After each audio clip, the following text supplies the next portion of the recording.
Chapter 1785. A female soldier sitting beside her gently stroked her back and said politely, "Lu Yuan, don't be too agitated. Let's talk things out. I believe Fu Hui will give us an explanation. We've been trapped for more than 6 hours, and no one has come to save us. We'll probably die in a few more hours. Before that, let's talk things out. Don't be agitated. Fu Hui, let's talk things out. We're all comrades in the same department. We've been working together for a year or two. Since we're all going to die, why don't you give us a quick death?" The last sentence of the female soldier who spoke politely was filled with despair. It made Fu Hui shudder violently. Although the female soldier spoke very politely, one could tell from her words that she was not a female soldier without her own opinions. Fu Hui's face turned pale from her comrade's words. Although she couldn't see their expressions clearly, she could feel that their eyes were filled with anger. The person in question wasn't here, so they transferred their anger to her. She stuttered until her teeth were chattering. Finally, she opened her mouth. I'll talk, fine, I'll talk. I won't have a chance to talk in the future anyway." Fu Hui, who was already in despair, told them everything she knew in one breath. However, she didn't know much. She couldn't explain everything in 5 sentences. Although it was only a few sentences, it was enough to make the other 6 female soldiers grit their teeth in hatred. The art troupe sat in 2 cars. The 7 female soldiers, 2 soldiers from 30 Li camp who accompanied them, and 2 young men who weren't from the art troupe sat in the same car. The other 2 female soldiers and 2 male soldiers accompanied the leader in the other car. The accident happened in the car with the leader.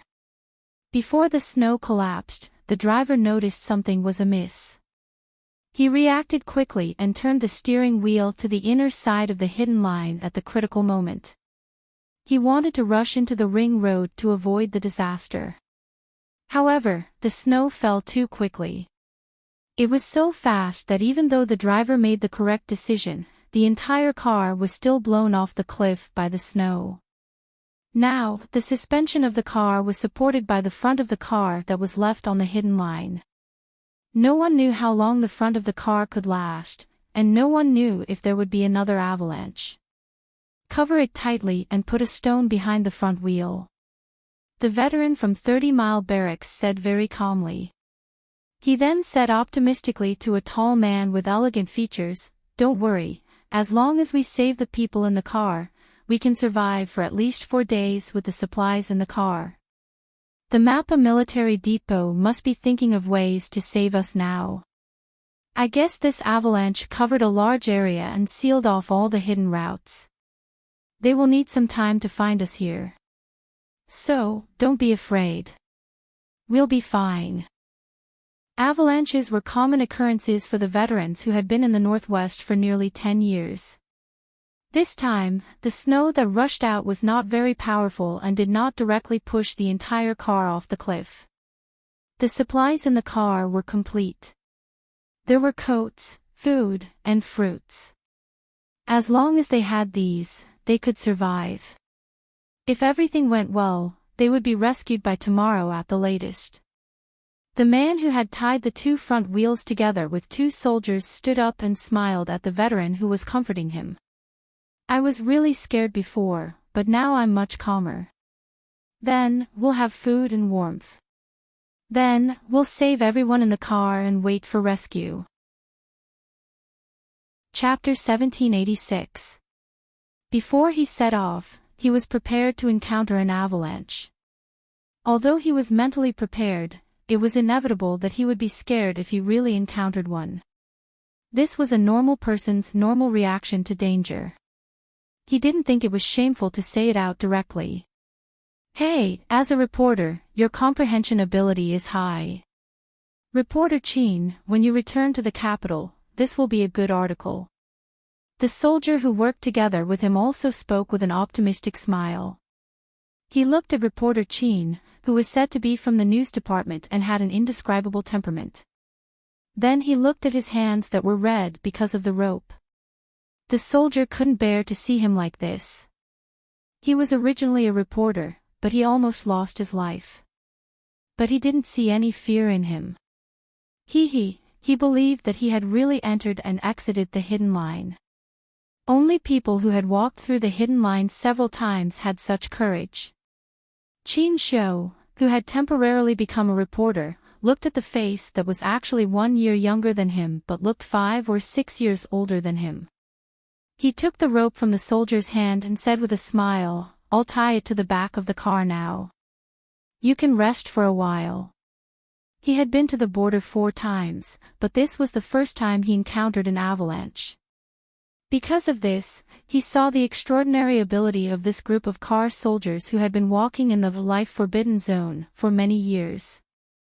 If it weren't for the car soldiers' quick reaction and emergency retreat to the ring road before the heavy snow fell, the car he was sitting in would not have been as lucky as the car in front. It was very likely that it would have been directly washed off the cliff by the heavy snow. The two of them tightened the rope again. After confirming that the 2 front wheels were really tied, they dug out 2 stones that had been washed down by the snow and placed them behind the front tires. Qin Xiu stepped on the stones that could prevent the front tires from sliding down with 1 foot.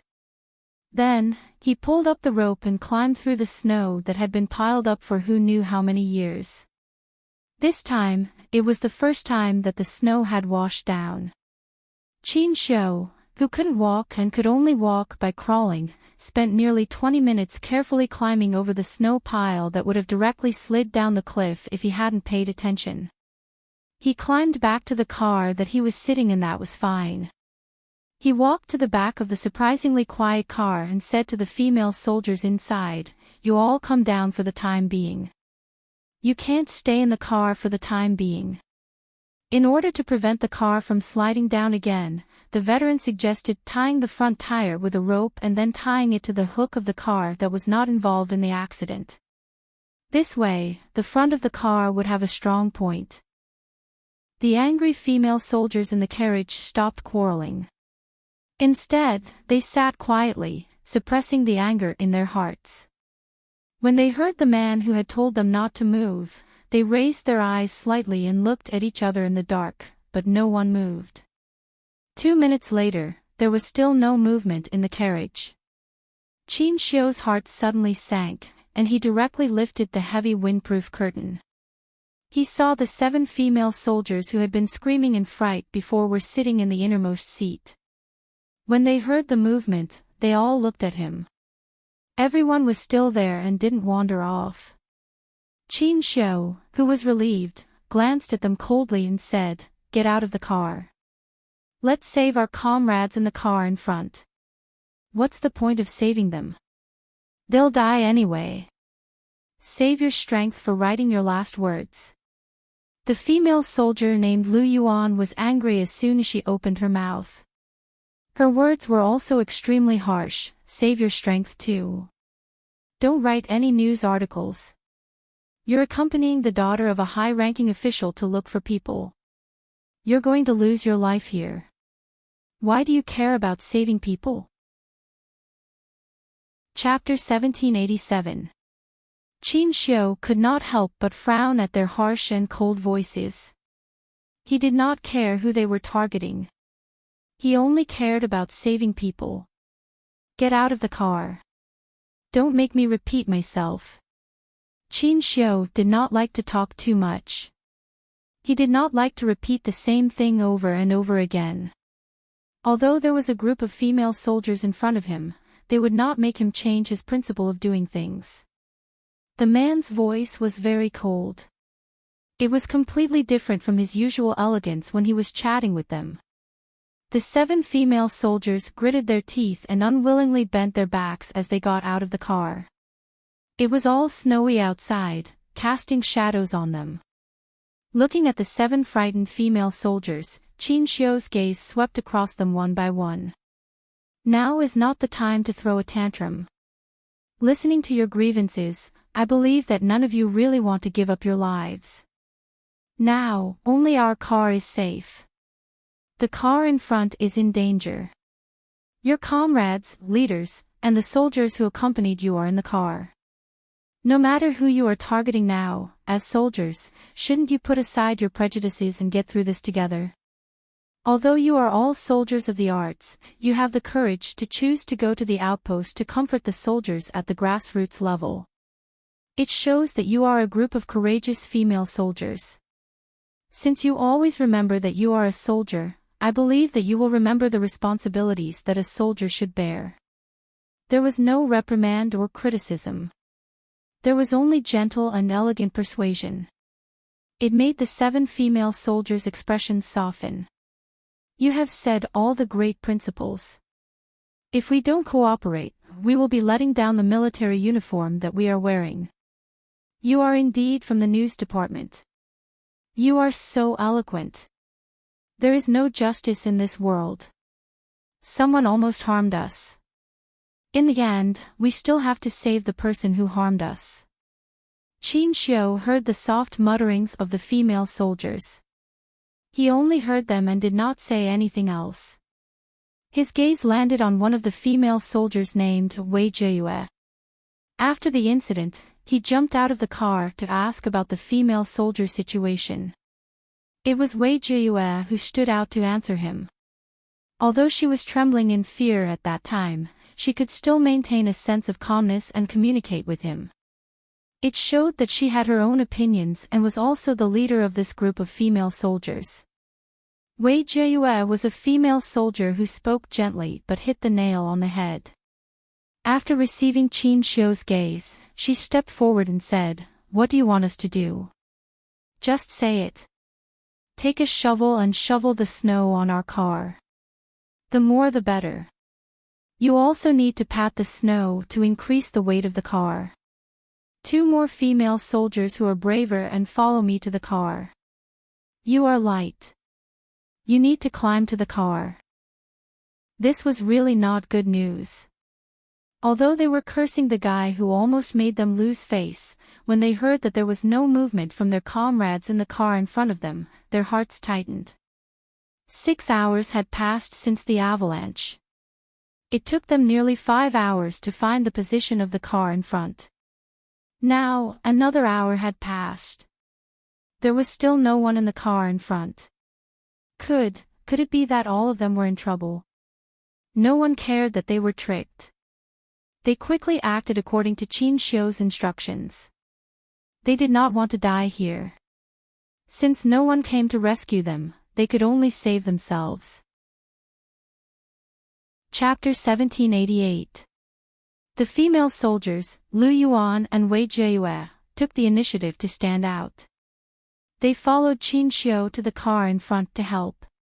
After some persuasion, the female soldiers no longer let the negative emotions caused by personal grievances affect the cooperation of the whole team.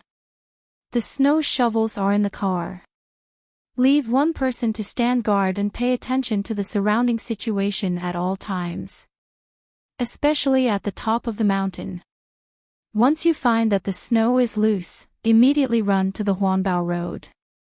Qin Xiu, who had been to the 4th hidden route, was not completely at ease leaving the other 5 female soldiers here. He was very careful to avoid any more accidents. Move the supplies from the car and put them in the Huanbao Road. If there is another avalanche, you can hide there and eat and wear until the rescue team arrives. He did not say some nice comforting words to the female soldiers so that they would not be afraid. Instead, he very responsibly told them that as long as they stayed here, danger would always exist. He wanted them to be mentally prepared to face possible dangers with heightened vigilance. The female soldiers were all frightened by his words. The corners of their mouths tightened, and there was a faint trace of fear in their eyes. "Okay, sisters, let's get to work. Not for others, but for ourselves, we have to face it bravely. Hao Zhen, Wu Ziwei, Fu Hui, Ning Anwen, Li Fei, the 5 of you take turns to stand guard. Whoever is tired of shoveling the snow will stand guard. I guarantee that 4 people will shovel the snow and 1 will stand guard." Wei Jiyue calmly arranged. She had the longest military experience, so she had to take the lead at this time. With a female soldier who could take the lead, Qin Xiu's arrangement could be carried out faster. After helping them to carry the 2 bags of supplies from the car to a safe place, Qin Xiu left with Lu Yuan and Wei Jiyue. Will Lu Yuan and the others be in danger? The whole road is blocked by the snow. They have to climb over this pile of snow to get to the car in front. Fu Hui, who was the youngest in the army and the first to stand guard, looked at the figure walking toward the mountain-like pile of snow without looking back. There was a faint worry on her face. The female soldiers who took out a few foldable engineering shovels from the toolbox could not help but look forward. Who knew if there would be any danger? No wonder the male soldiers in our car left with reporter Qin for a few hours. It turned out that they had climbed over the snow to find the car in front. Lu Yuan and Wei Jiyue are bold and have reporter Qin to take care of them. They should be fine. Alright, cut the crap. Hurry up and get to work. Reporter Qin just tied 2 ropes to the rear tire of our car. I reckon that the front car is quite close to us. Otherwise, the ropes wouldn't have been able to be dragged over. The 3 figures in front began to climb up the snow. The 5 female soldiers, whose hands and feet were cold because of the wind in the snow mountain, no longer stood still. They took out engineering shovels and began to shovel the snow onto the vehicle. Due to the lack of oxygen in the high altitude, they couldn't work too fast. If they worked too fast, their heart rate would increase and they would suffer from altitude sickness. No one wanted anything to happen to their bodies at this time, so they had to shovel the snow rhythmically. In the front, Qin Xiu was the first one to climb up the mountain-like snow. When he got out of the car to look for the car in front of him, he was so scared that he broke out in a cold sweat as it was his first time walking through the snow. The snow piled up into a mountain and was particularly steep. At that time, he followed the veteran in front of him and climbed less than 2 meters. When he glanced down at the small arc of snow, he was so frightened that his heart skipped a beat. By the time he had completely climbed down, even his knees were faintly weak. He only recovered after being supported by the veteran for a while. Chapter 1789. The 3rd time he climbed the snow pile, he calmed down a lot. Walking in the front, he stopped every few steps and pulled the female soldier who was climbing with both hands and feet behind him. Step in my footprints. Relax your body. Only by breathing can you relax your eyes. It's better to be slow than fast. Qin Xiu, who often spoke, had a very elegant voice. Listening to him speak was like reading an ancient poem. He spoke slowly and unhurriedly. Lu Yuan couldn't help but look down. She was immediately frightened by the bottomless abyss at her feet and couldn't help but scream. Her sudden scream scared Wei Jiyue, who was at the back, and she also screamed. The 2 shrill screams scared the 5 female soldiers who were shoveling the snow behind them. They thought there was an accident in front of them. They were so scared that their lips turned pale. They looked forward in panic. Don't look down. Grab my hand. Qin Xiu didn't blame them. He was still scared after climbing the snow pile for the 3rd time. It was normal for them to be scared and scream when climbing the snow pile for the first time. Qin Xiu, who was a gentleman, wouldn't blame a lady. Instead, he grabbed Lu Yuan's hand and gave her a sense of security with the strength of a man. Keep your eyes on your feet. Don't look anywhere except your feet. When she was most scared, a pair of strong arms supported her. It was like a drowning person holding on to a piece of driftwood. She felt very safe physically and mentally. Lu Yuan, whose lips were trembling with fear, nodded in panic and said a few words. She grabbed Qin Xiu's arm tightly. Lu Yuan was a little surprised. She didn't expect this tall, thin, and handsome reporter to have some strength and be able to support her steadily. She whispered, "Thank you." Then she moved forward little by little. Qin Xiu was a diplomat, but the nature of his work didn't allow him to be a weak man. Although he looked thin, he exercised a lot in private. He was even a boxing coach, so it was normal for him to have some strength. After helping the two female soldiers to the side of the abyss where they couldn't look down, he waved to the back, indicating that everything was safe here. Qin Xiu didn't look back. He just made a gesture. Even though it was just a gesture, it showed how strict Qin Xiu was. When he crawled to the car in front, he would reach out and grab the two female soldiers who were screaming from time to time when they needed help the most. It only took him 20 minutes to crawl back to the car in front with the two female soldiers. The two female soldiers took advantage of the snow to see the situation of the carriage in front of them. They were so scared that they covered their mouths to prevent themselves from screaming. Too frightening, too frightening. The entire car was pushed out of the cliff, leaving only the front of the car dangerously on the road. The front tires were even crushed on the edge of the road.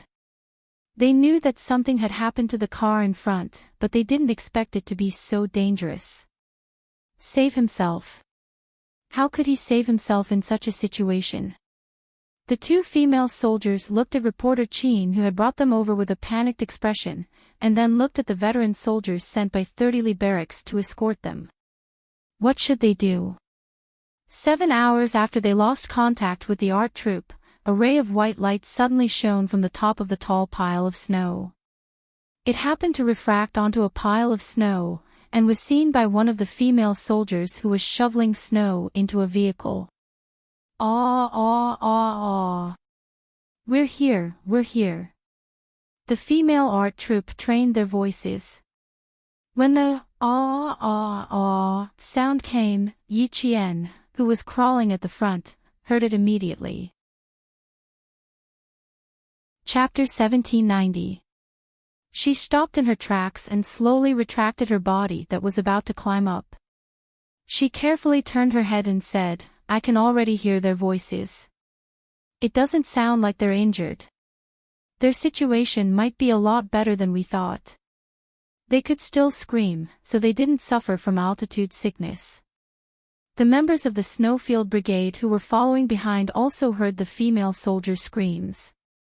Their tense expressions suddenly relaxed. J5 let out a long sigh and said, "They ran into such a huge avalanche, but they're still fine. They're really lucky." That's right. It took them almost an hour and a half to climb up the snowy hill where the avalanche appeared. It was obvious how big and powerful the avalanche was this time. When the platoon leader of the military station heard the voice, the tension in his throat disappeared. He said to Yi Jian, "The closer you get to the target, the more careful you have to be. Step on the ground carefully, and then put your other foot on the ground when it's solid. If the snow under your feet loosens, don't panic. Quickly pull your feet back." He was supposed to be the one walking at the front, but the male soldiers were heavy and not agile enough. When he realized that he was stepping on a patch of loose snow, it was too late. He originally wanted to take the lead and walk slower, but the Liu brothers who joined the rescue team disagreed. They said to him, "Every second of rescue time is precious, we can't waste it on the road." They didn't even give him a chance to speak, so they directly pushed the only female soldier in the group forward. How could they let a female soldier walk in front of the most dangerous situation? How could a group of male soldiers do that? The female soldier didn't give him a chance to object.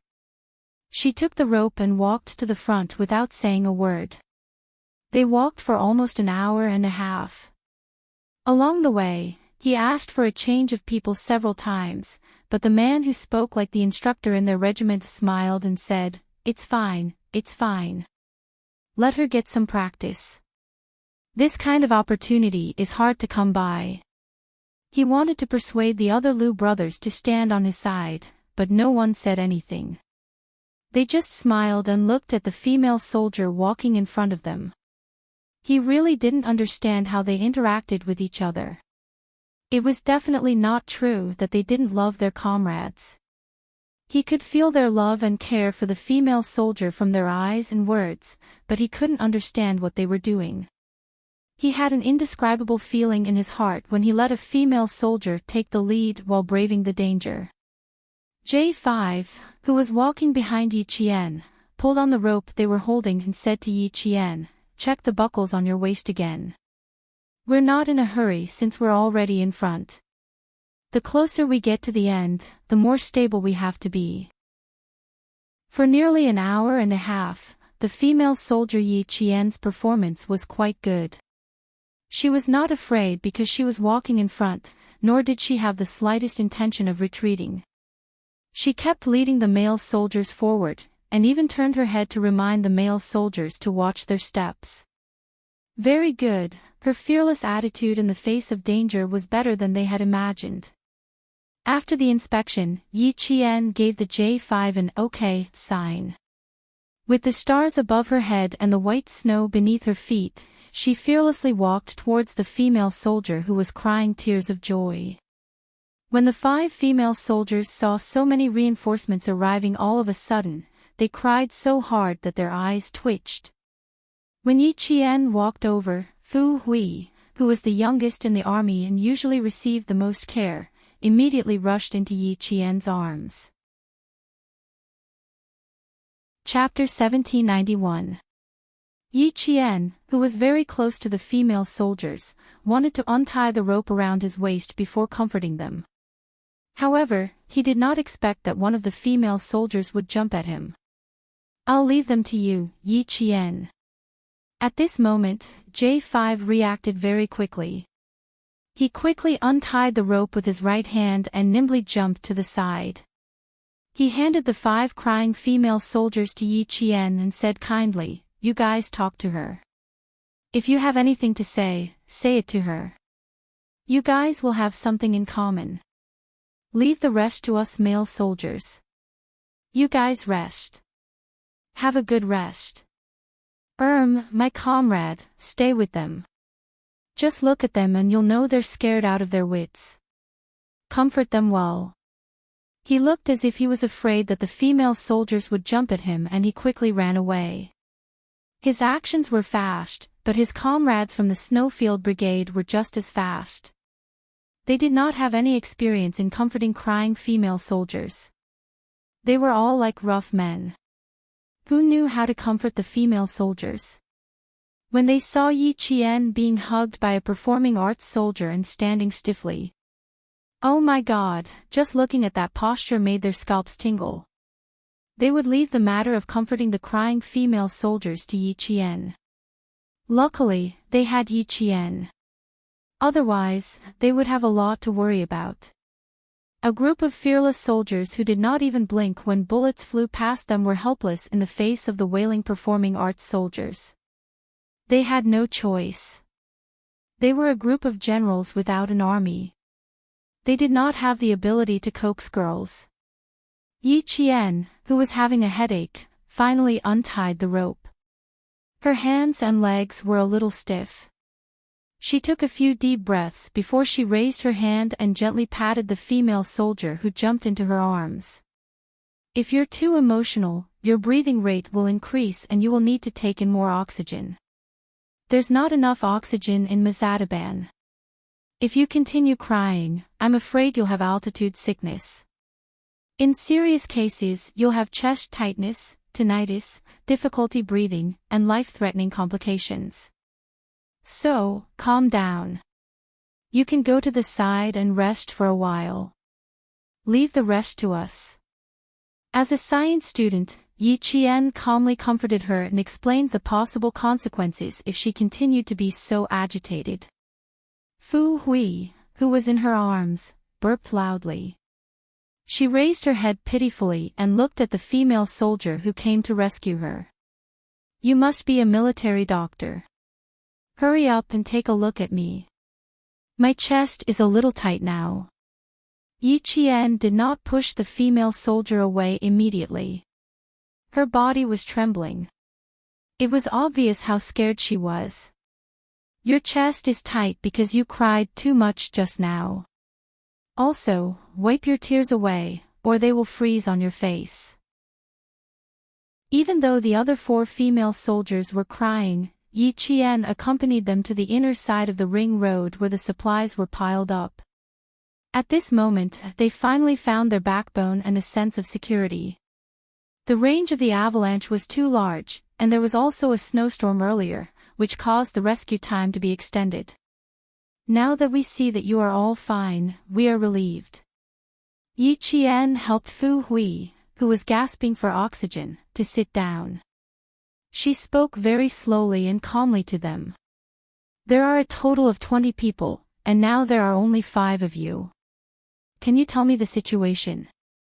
There should be 20 people, but there were only 5 people in front of them. Yi Qian glanced at the trucks discreetly. It was impossible for there to be only 5 people. There should be 10 people in each of the 2 trucks. There should be another 5 people. Where did the other 5 people go? She needed the 5 female soldiers in front of her to tell her. Chapter 1792. The 5 female soldiers inhaled oxygen and reported the current situation to Yi Qian.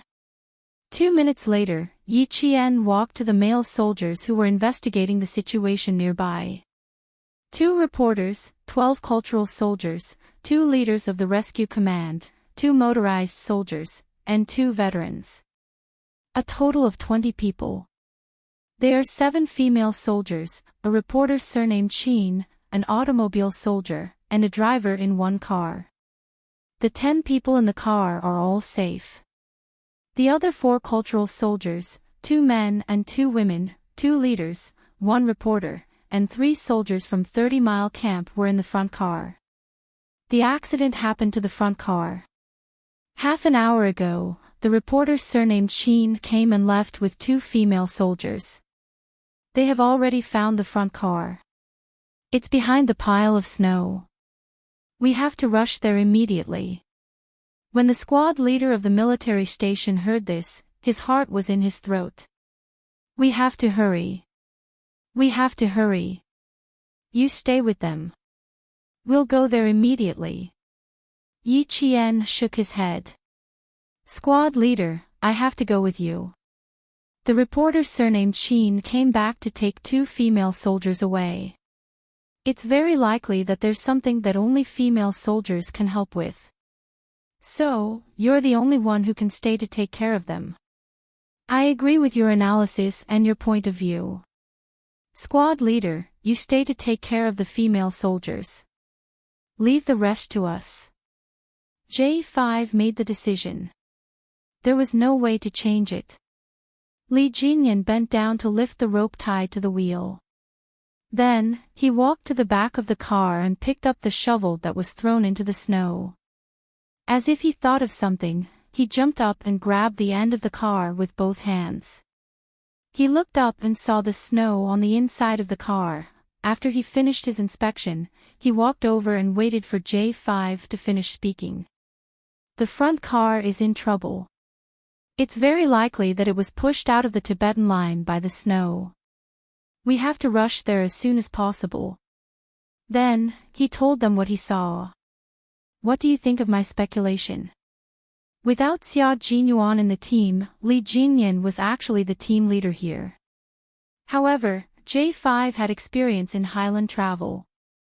He knew that he wasn't good enough, so he kept silent. Keeping silent didn't mean that he didn't care about anything. As a commander, he would take control of the overall situation at the appropriate time. He wouldn't really become invisible. His words caused everyone's expression to change. No one thought that his analysis was just a conjecture or a guess, but it was very likely to be so. The 5 performing arts soldiers still needed to shovel the snow.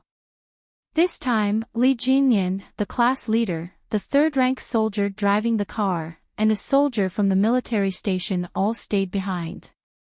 They were the main force shoveling the snow to increase the weight of the car. Be careful. Before Yi Qian left, Li Jinyan bowed slightly and reminded him softly, listen to J5's arrangements, okay? Yes, you too. Yi Qian nodded gently. She knew why he had reminded her so. Because there were still 2 leaders of the rescue team in front of the car. If something happened, it would be a little troublesome. Climbing over the steep snow that prevented them from reaching the front car, Yi Qian stepped on the footprints he left behind and steadily flipped over. A bright beam of light appeared on top of the accumulated snow without any warning, and Qin Xiu immediately caught it. His expression that was as heavy as water suddenly relaxed, and his line of sight looked towards the dangerous pile of snow. Then, the beam of light moved along with the figure. Then, another beam of light shone over and illuminated the figure in the first beam of light. Chapter 1793. Many years later, Qin Xiu could still remember that scene very clearly. Decades had passed, but every time he closed his eyes and recalled that day, that night, and that second, it seemed like it had happened yesterday. No matter how many years had passed, that figure stepping on the light still appeared so vividly in his mind. She walked out of the light and let him see her full of vitality. In the pitch-black surroundings, the huge rugged and ferocious mountain range, the slender figure with the light was like an ancient sword that broke out of the ground and rushed straight to the 9 heavens. With a snow-white light, it instantly split the darkness that surrounded them, allowing everyone to see the hope of survival. It was a slender figure, and at first glance, it was obvious that it belonged to a woman. She walked at the front of all the rescue soldiers. Her figure was strong and agile, like a fox gathering the spiritual energy of heaven and earth, and she charmingly entered everyone's eyes. "They're here, they're here. Reporter Qin, our brothers are here." The veteran said to Qin Xiu, then waved his arms vigorously and shouted loudly, "Hey, brothers, here, all of you come here. We're here." He turned on the searchlight that he was reluctant to use so that the army that came to rescue them would know where they were. 2 female soldiers who were about to climb into the carriage to check the situation inside saw several figures stepping on the light, and in that second, their eyes were filled with tears. Yi Qian flashed the searchlight 3 times in a row at them, indicating that they had already seen them. Although they were stepping on the existing footprints, every step they took was especially careful. They were afraid that if the snow under their feet loosened, it would cause the whole area of snow to collapse again, and they would all slide into the depths of the cliff. The veteran said to Qin Xiu, "Reporter Qin, you go and help them. I'll shovel the snow here so that it'll be easier to rest later." He was used to the highland climate, so he still had to pay attention to Reporter Qin in the news department. He couldn't let his body take it. Qin Xiu motioned for the 2 female soldiers who were about to climb into the carriage to stand aside temporarily. Then he said to the driver who was sitting in the driver's seat and maintaining the weight of the carriage, "The rescue team is here, I'll go and help them first." The driver who was awake and in good condition nodded calmly and said, "Don't worry, we can still hold on for the time being." Although the carriage was suspended in the air, it did not tilt downwards. As long as the people in the carriage sat properly, there would not be any danger for the time being. Seeing the rescuers coming, Qin Xiu, who was relieved, quickly walked to the bottom of the snow slope and said to the figure who was about to go down, "Slow down. The snow below is a little loose. It's safer to step on the original footprints." Yi Qian raised her eyebrows slightly when she heard the familiar voice. She was quite familiar with this voice and even knew who it belonged to. Reporter Qin from the news department? When did Qin Xiu become a reporter? Wasn't he the youngest diplomat in the Ministry of Foreign Affairs? Ran to the northwest of the border and became a reporter. As a soldier, Yi Qian was keenly aware that Qin Xiu had used the identity of a reporter to hide his true identity. It must have been to make things easier for him. It took Yi Qian 10 minutes to climb over the slope formed by snow. She stepped out and jumped down lightly. At the same time, she firmly grabbed Qin Xiu's arm with one hand. When her feet touched the ground, she finally stopped feeling as if she was stepping on clouds. Even her heart calmed down a lot. Thank you for your hard work.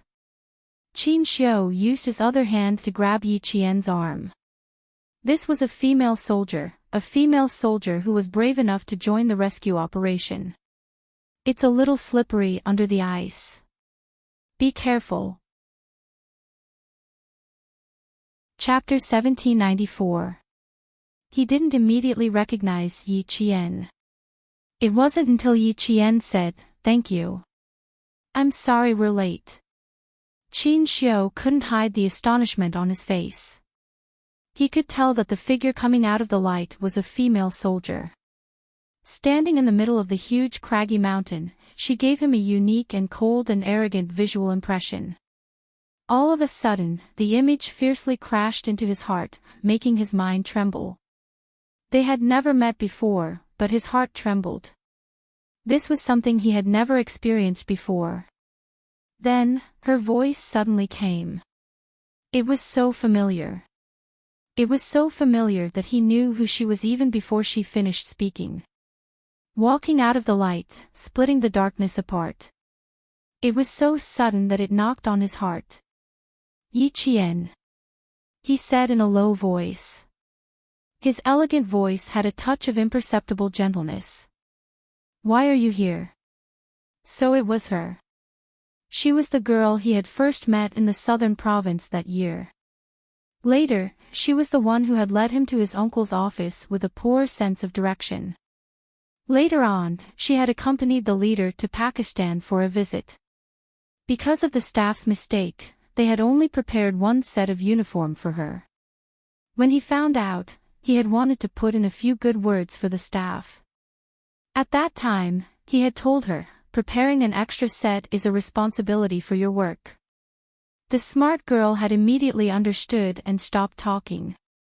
Now that he had met her again when he needed help the most, even if his heart trembled, he accepted it calmly. Qin Xiu was an outstanding man who would not make things difficult for himself. Since he was young, there had never been anything that would make things difficult for him. Seeing her smiling at him, there was only tenacity between her eyebrows. There was no trace of timidness on her delicate face. The smile on his elegant and beautiful face deepened. The feeling of knocking on the door of his heart was so wonderful that he really couldn't bear to reject it. Especially Yi Qian, a girl he had an affinity with. The veteran who had shoveled snow all the way here walked over. He didn't hear Qin Xiu's low voice. He walked over and smiled brightly at Yi Qian. "Thank you for your hard work, brother. You came quickly. There weren't any delays on the way, right?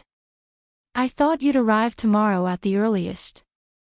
Who knew that you'd arrive in less than 10 hours? Thank you for your hard work." Third grade sergeant, 17 years in the army, hidden soldiers. "I'm reporter Qin from the news department." Suppressing his surprise, Qin Xiu immediately introduced him to Yi Qian.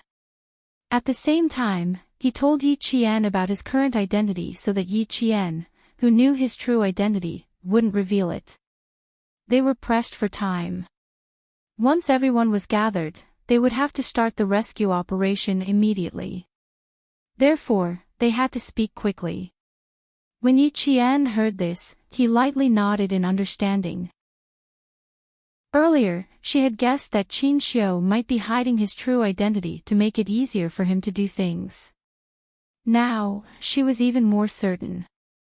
He was afraid that she would accidentally let it slip, so he took the initiative to introduce himself as a reporter. Seeing this, Qin Xiu couldn't help but smile. She was a very smart girl who could always make people smile involuntarily. This was an open-minded Tibetan soldier, and also a genuine Tibetan. His Mandarin was a little stiff, and there was also a mixture of different dialects, which made people feel happy listening to him.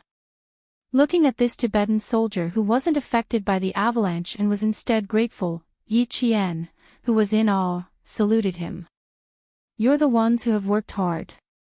I'm very sorry that we're late. Even the regiment commander in the army would call a third-grade sergeant old squad leader. Yi Qian hadn't even been in the army for a year, so he couldn't be rude. Chapter 1795. Only then did Song Bing realize that the person standing in front of him wasn't his brother, but a female soldier. Oh, so it's a female comrade. Ha ha ha, not late, not late. But you're definitely not a military doctor from the military station. I haven't heard your voice before. Did you just get here? The veteran who had been on the Tibetan line for more than 10 years could tell from her voice that she wasn't a military doctor from the military station. From 30 miles barracks to Xinxian Bay outpost, there was no military doctor that he didn't know. As long as he opened his mouth, he would know who was in which military station. Yi Qian smiled and said, I'm not a military doctor. I just joined the rescue team temporarily. Sorry to trouble you. 30 miles barracks is far from us. There aren't many people in the military station. You just happened to meet us, so I can only ask for your help. Song Bing was good at talking. Although his Mandarin wasn't very good, it didn't affect their communication at all. After a few words, J5 and the others got out of the car one by one.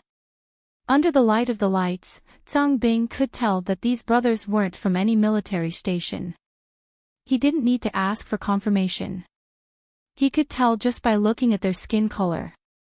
The situation in the car is temporarily unknown. It's been 7 hours since the accident happened. So far, we haven't heard any movement in the car. The driver sitting in the car said in a low voice. His dark purple face was full of worry. After so long, there was still no movement. He was really worried that the people in the car had been thrown out.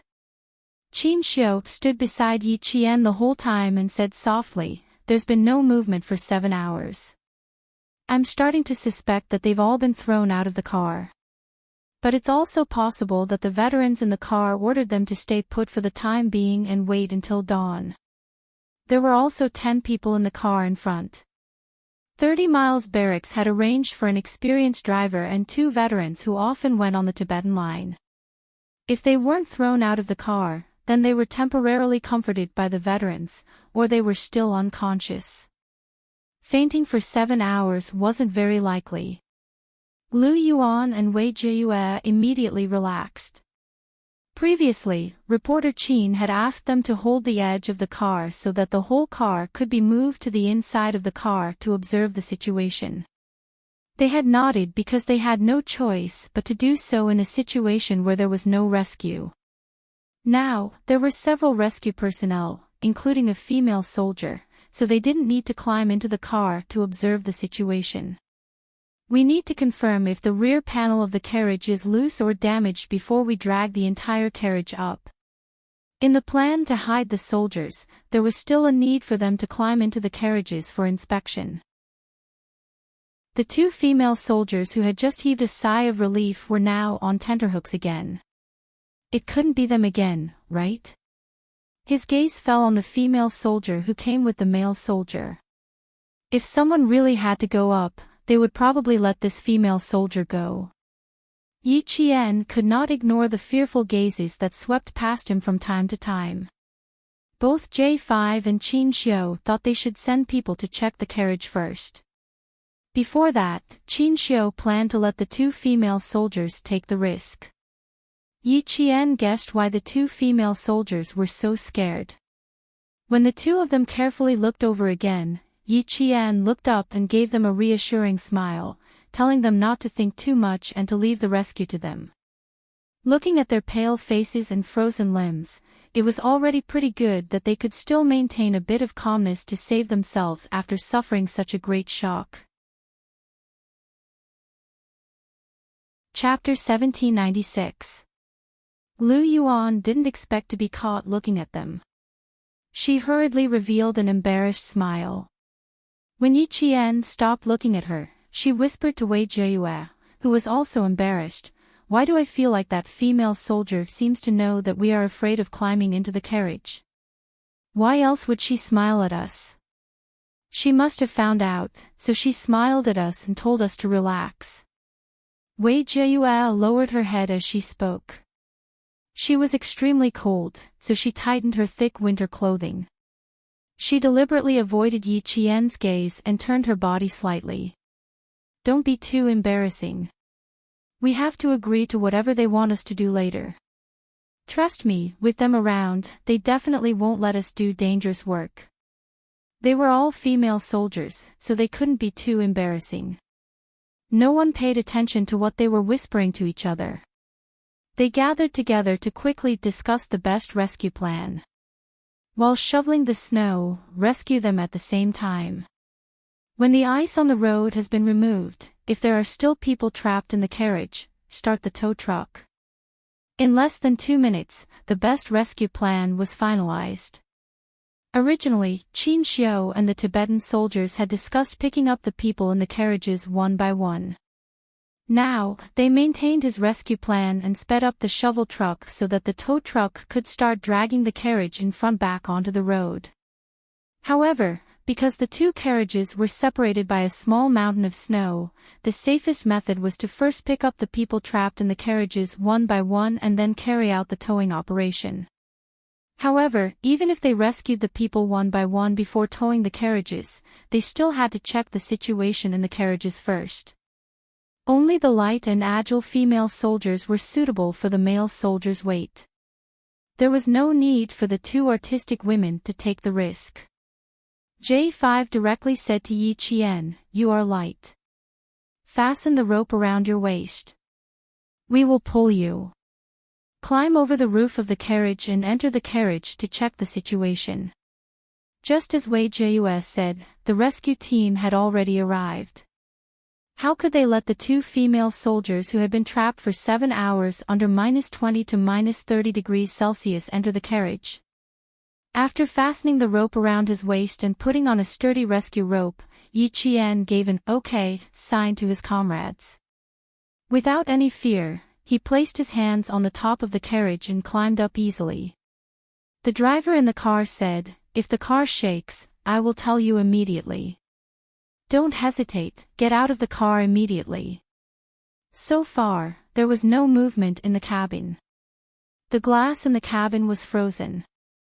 Otherwise, he could have used the searchlight to observe the situation in the cabin. There was no need for the female soldiers to take the risk. "Don't worry, we're here." Longhawk and Sparrowhawk stepped on the bumper in front of the car to maintain the stability of the car and prevent it from tilting due to excessive weight. Even if he had many comrades, he still needed to have the courage to go and check out the situation in a carriage that was suspended in the air as if it would fall into a bottomless abyss in the next second. Lu Yuan thought that she was famous for her boldness in the regiment.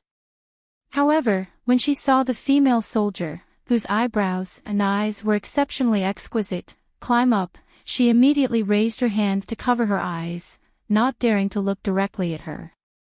Although Wei Jiayue didn't cover her eyes, she couldn't help but squint her eyes. She didn't dare to look directly at him. In less than a minute, she had climbed up to the roof of the carriage. She turned her head and said to the male soldier behind her, "Everything is normal. Loosen the rope." In order to ensure Yi Qian's safety, her comrades in the Snowfield Brigade didn't directly let Yi Qian pull the rope. Instead, they had to loosen the rope a little so that she could climb up a little. This was to prevent them from immediately pulling Yi Qian back if the carriage really fell. Chapter 1797.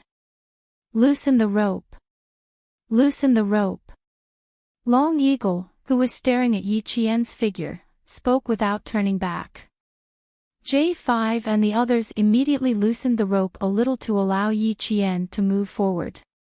A soft sound came from the top of the carriage, as if an extremely light animal was walking slowly on top. The carriage, which had been very stable all this time, trembled slightly, startling the people lying in the carriage. Their pupils shrank rapidly. Is it a snow leopard? Someone asked in a hoarse voice. It used to be a delicate voice, but now it was trembling like the wind. She asked the soldier beside her in horror, "Is there a snow leopard here?" Mazadaban was a huge natural wildlife park. The common large animals were wild yaks, Tibetan antelopes, wolves, snow leopards, and so on. Only wolves and leopards would appear at night, and when wolves appeared, they would usually be able to hear wolf howls. Now that the surroundings were extremely quiet and there were no wolf howls, they guessed that it might be a snow leopard. It's possible. Don't move, continue to lie down. I'll knock on the glass again to see if the driver has woken up. The person sitting in the innermost part was the rescue team leader. They were all experienced in entering and exiting Tibet, so when they woke up and found the carriage hanging on the cliff, they would immediately remind them to maintain their original posture and not move to avoid affecting the balance of the carriage. The rescue team leader, who was in the innermost part, carefully raised his hand, picked up the dagger that he always carried, and gently knocked on the thick ice glass again. He did not dare to use too much force. Previously, when he used a little force, he could feel the carriage falling backward, which scared everyone in the carriage and made them break out in a cold sweat. It was difficult for the driver to hear the sound of the dagger knocking on the thick ice. Moreover, he was leaning against the steering wheel, so it was even more impossible for him to hear anything. The rescue team leader knocked a few times, and suddenly the carriage shook violently, startling a few sleeping soldiers awake. Don't move. Don't move. The Tibetan soldier reminded the two male soldiers from the Arts and Crafts Regiment who were awakened. He felt the female soldier beside him was so nervous that she was trembling all over. He could not help but comfort her in a low voice, "It's okay, it's okay. We've endured for 7 hours. It'll be fine if we endure until dawn. The people at the military station must have cleared the road. We'll be out of danger tomorrow. Ma Min, don't move.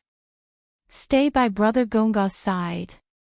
A female soldier who was trapped close to the rear of the carriage said in a low voice. Her hands were tightly gripping the iron legs of the carriage. The hair on her forehead was frozen because of her sweat. In the entire carriage, she was the closest to the rear of the carriage. Fortunately, the entire carriage was flung out horizontally.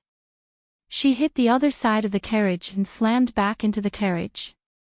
Only then did she avoid being flung out of the carriage. "Jay, don't say anything. Hold on tight." Ma Min's voice was hoarse from crying as she reminded her comrades. She, who was also lying in the cold carriage, felt so cold that there was no warmth in her heart. When she spoke, her tone was particularly stiff. "There's movement above. It might be the snow leopard." Snow leopard. Du Jai was shocked. Her pupils suddenly contracted, and her teeth couldn't help but chatter. Not necessarily. It could also be the person who saved us. Leader, please don't knock on the glass first. Listen for any sounds. How are our instructors doing? Do you feel better? I'm fine. Jai, don't talk too much. Ma Min is right. You're in the most danger now. One of the rescue team's instructors spoke in a low voice. When he was flung out of the carriage, his right arm had slammed into the folding seat. Even now, it was still very painful. It was very likely that his arm was fractured. Chapter 1798. The wind and the cliff whistled. Yi Jian, who was crawling on all fours, didn't hear the voices in the carriage. She moved bit by bit. Everyone could only see her figure from the searchlights on both sides. Every time she crawled, the carriage would make a slight trembling sound, which made everyone who was standing on the spot nervous. Crawl slowly. Focus on spreading out. You must be steady. Zhang Bing reminded her occasionally. He was naturally afraid that the carriage would lose balance and cause everyone to fall off the cliff. Yi Qian nodded gently. She took a deep breath and inched towards the edge of the carriage. The carriage's wheels made a creaking sound. Even though the sound was very soft, it was exceptionally clear to the ears. Hearing such a sound made one's heart skip a few beats. I don't dare to look. Lu Yuan raised her hand and said in a trembling voice. She turned her back to the carriage and covered her ears, afraid that she would hear something bad. Wei Jieyue stood for a while longer. She watched as the female soldier, who was much stronger than them, approached the edge of the carriage. She pursed her lips and silently turned around. She's already moved to the edge. Half of her head is out of the carriage. As she spoke softly, she heard Lu Yuan take a deep breath. She was shocked by the female soldier's courage. It was the first time they had seen a female soldier who wasn't afraid of sacrificing herself. The sky was dotted with cold stars. The north wind whistled along the way. It blew from the mountains that had stood tall for countless years. It was as if thousands of soldiers and horses were passing through. It made the hearts of the people who were walking tremble. The members of the Snowfield Brigade were used to marching on a snowy night in the highlands. Every year, they would have marching training.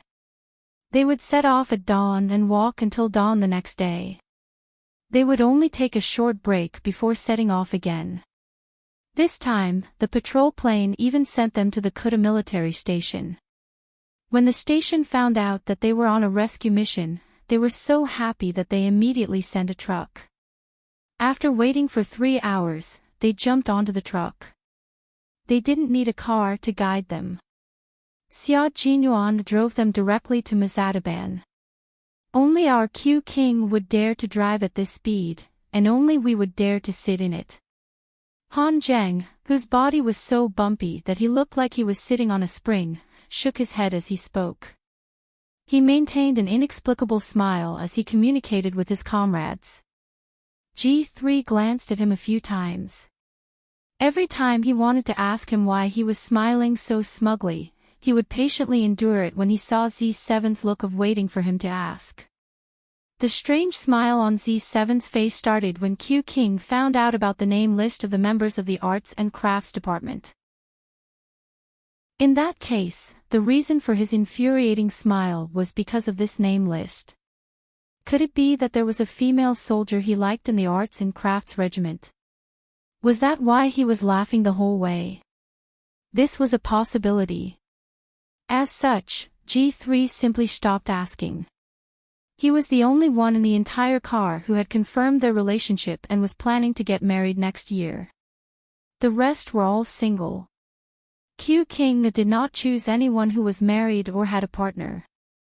Originally, he would not have chosen anyone. It was only because his driving skills were not bad that he was chosen. Not only was Han Zheng trying to hold back his laughter, he was even humming a song. The more he looked, the more he felt like he was meeting his beloved girl. G3 nudged V8's shoulder and lifted his chin in Han Zheng's direction. He whispered, "I'm afraid there's someone he knows in the Arts and Crafts Department." The smile on his face never stopped. Chapter 1799. He's someone who has girlfriends everywhere. He's already dated more than 10 girls, so it's not strange that he knows someone in the art troupe. V8 did not really want to discuss such a sad topic. Other people dated more than 10 girls, but he broke up with them in less than half a year. So far, he was still single. The difference in the number of girls he dated was too great, so he did not want to continue talking about it. Han Zheng was secretly happy to be alone. From time to time, he would knock on the glass and mouth to T6, who was sitting in the front passenger seat. Tell Q King not to be too anxious. Qing Niao might have already arrived by now. She might even have rescued the people from the art troupe. Tell him to calm down, don't be anxious. T6 conveyed his words to Xia Jinyuan, who had a serious expression and was focused on driving. Z7 is right. Q King, you're driving a little too fast. The ice will get worse at night. It might not be safe even if the wheels are equipped with ice teeth. He had to drive faster because there was a rather troublesome woman in the art troupe. The handsome and serious Xia Jinyuan secretly gritted his teeth. Du Jie. This woman was born with a glib tongue. She had the ability to turn white into black and black into white. One sentence from her had many hidden meanings. If someone offended her, this woman would smile sweetly and say that it was fine and she would not be calculative. But in the next moment, she would quietly make things difficult for that person until he or she would never be able to turn over a new leaf. She was capable and ambitious. She was a person who would seek revenge. However, he really did not dare to compliment her true nature. Now that something had happened and she had to wait for 6 to 7 hours, even if the rescue personnel risked their lives to rush over, based on her personality, she would definitely report it to the higher-ups after the incident. In the report, she would definitely sincerely thank the rescue personnel who participated in the rescue. Then, she would list a series of shortcomings that needed improvement and directly punish a large number of people. If he did not know about this and Yi Qian was not involved, then he would not care so much. Now that he knew about this matter and Yi Qian was involved, he had to step in and teach her a lesson. He had to teach this woman a lesson. She should not think that she was made of jade and that she was the most noble person in the world.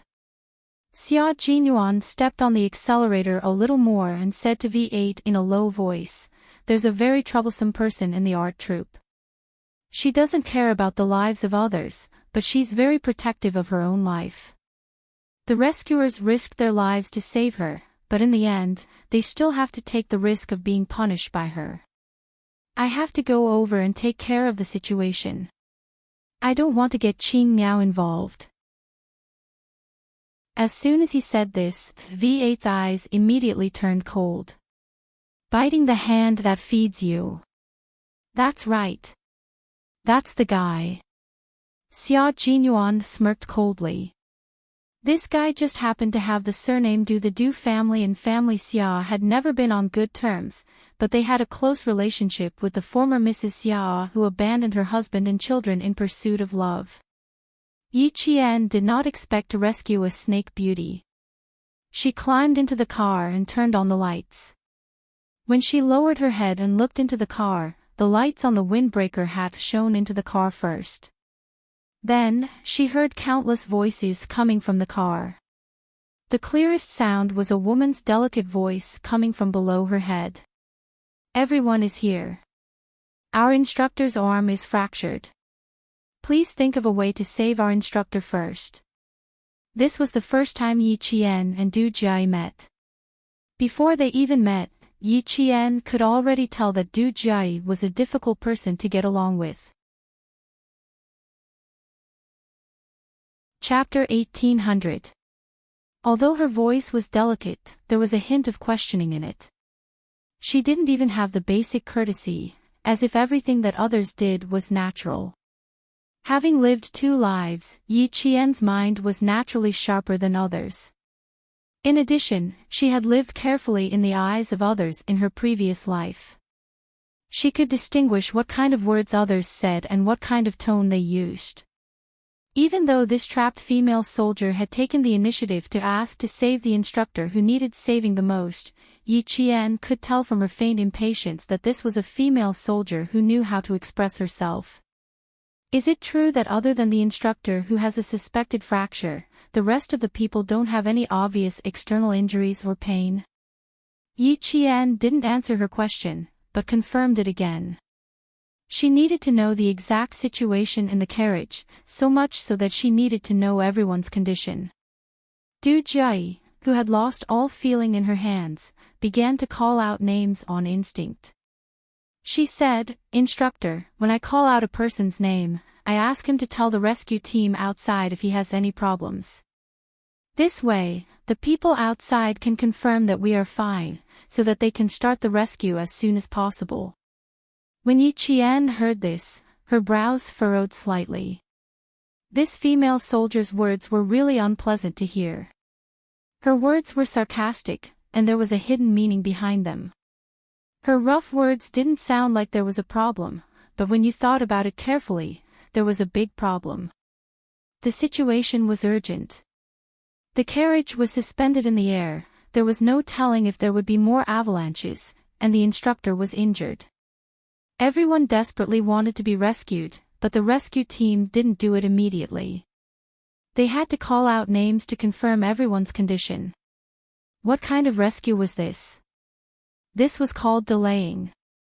When she said this, everyone in the carriage, including the Tibetan soldiers, became serious. They already had some complaints about Yi Qian. If Yi Qian was really an ordinary female soldier, they might have to thank her for her thoughtfulness. As soon as she finished speaking, Yi Qian, whose eyes were cold, said loudly, "There's no need to go through so much trouble. I just need to know if anyone is in obvious pain, external injuries, or bleeding, so that we can cooperate to rescue the injured first." This explanation made everyone in the carriage feel better. Naturally, they had to cooperate. "I'm sorry, I misunderstood." Other than our instructor who was seriously injured, the rest of them didn't feel any severe pain or bleed. It was just that when the carriage was thrown out, everyone was knocked out for a few hours. "I'm Du Jie, a female soldier from the Arts and Crafts Regiment. Thank you for your hard work."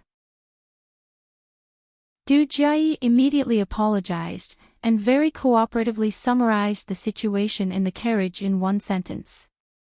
The art troop's instructor said, "That's right. Other than me, the rest are only lightly injured. I am Gao Hong, the instructor of the Arts and Crafts Regiment. Be careful and don't rush." The female soldier outside was right. They had to cooperate with each other. In the face of Du Jie's apology, Yi Qian curled his lips, his eyes cold. J5 and the others knew that other than the instructor who was injured, the rest of the people in the carriage were fine. They all let out a sigh of relief. The next step was to get the people trapped in the carriage out one by one. The front wheel was blocked by rocks. Next, a sturdy climbing rope was tied to the wheel. The other end of the rope was tied to a construction shovel taken out from the toolbox. Next, the shovel was placed horizontally behind two huge rocks that had been blown out by the snow to create a resistance force. All the preparations were in progress. 5 minutes later, the instructor was slowly pulled out from the trembling carriage. Chapter 1801. The carriage was shaking so much that it made creaking noises. The entire carriage was shaking up and down. Yi Qian had been lying on the roof of the carriage the whole time. She pulled the rope tightly with both hands and slid the wheel so that the instructor could slowly pull her up to the roof of the carriage. "I'll slowly back up. You can slowly crawl forward like me."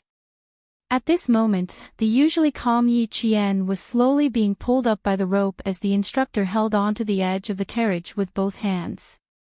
There were beads of sweat on her forehead. As she spoke to the instructor, she slowly moved backwards with her arms outstretched. The instructor's arm was fractured, so her movements were inevitably restricted. Fortunately, there were comrades from the Snowfield Brigade pulling the rope from the front of the carriage. The instructor only needed to maintain her posture like Yi Qian. There was a layer of ice on the carriage. As Yi Qian moved forward and backward, she smoothed the surface of the ice a little. The slippery ice reduced the resistance and sped up the instructor's progress. "Steady, steady. Just a little bit more.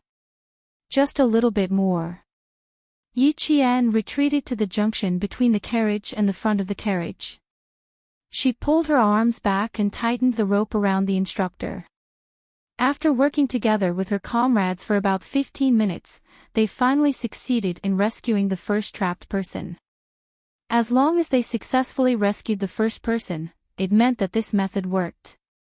The creaking noises stopped when the instructor got out of the carriage. The shaking of the carriage also returned to normal. The J5 quickly laid on the ice to check if the front wheels showed any signs of slipping. After looking carefully, she stood up and said happily to Yi Qian, "The wheels are not slipping. We can enter the second rescue round." What they feared the most was that the wheels would slide off the cliff during the rescue. Even if they used a rock to hold them back, they still couldn't be at ease. Now that they had rescued the injured and the wheels were still in their original state, it was undoubtedly good news. Yi Qian, who was lying on the ground, let out a sigh of relief. She didn't stand up, but she gave the J5 an OK sign, indicating that they could enter the second rescue round. Good job. The old Tibetan soldier who was supporting the instructor gave Yi Qian a thumbs up and praised loudly, "You are a female soldier that we admire. You are amazing. Very, very good." Qin Shou, who was standing on top of a pile of snow, looked at the slender figure who had successfully rescued Instructor Gao from the Arts and Crafts Regiment. A faint smile appeared on his elegant and handsome face. Every time he saw her full of sunshine and fearless. She was very brave, but she always knew how to act according to her capabilities. A girl who knew how to act according to her capabilities would know how to move forward. He wouldn't go overboard either, just like how a glass of water wouldn't be filled to the brim. He had to grasp the scale just right. When the water was full, the moon would overflow, and when the moon was full, it would be a loss. This girl, who should be in her first year of university, seemed to understand this principle quite well. Therefore, she and Du Jiayi went back and forth, knowing when to stop. From the capital to the northwest of the border, Du Jiayi's way of dealing with things had surprised him. Madame Qin had said that she was a good wife for her husband and children, and had urged him to take good care of her and try to make some progress.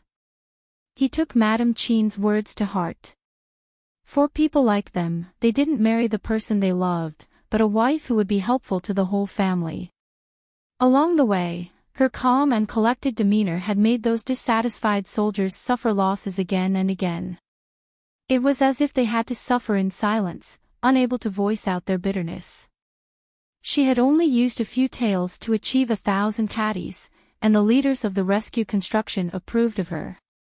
They had criticized the few female soldiers who didn't get along with Du Jiayi several times.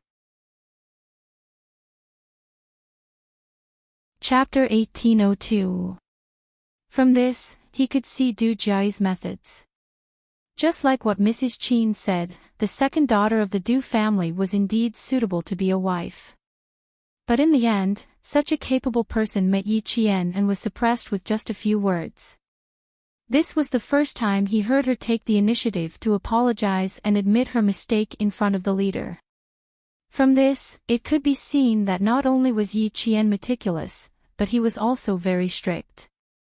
He could immediately tell that Du Jiayi's words, which seemed to be helping her, were actually secretly trying to trip her up.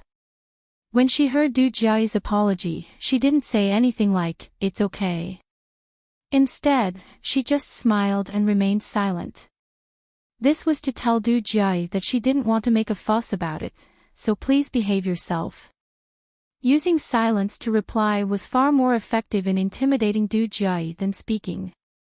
It couldn't be denied that this was a girl with a pure heart and knew how to protect herself. Du Jiayi wanted to take the opportunity to step on her and gain a good impression in front of the leader, but this move was useless. Pull it tight. Pull it up, pull it up. The J5's voice came from the front. They were now starting to rescue the second trapped art troop soldier. Men were heavy to begin with, so when the art troop soldier's hands grabbed onto the carriage, he could see the entire carriage sink. The J5 was so shocked that he repeatedly ordered the male soldier to pull the rope harder. Qin Shou, whose heart sank along with the carriage, locked his gaze on Yi Qian even more tightly.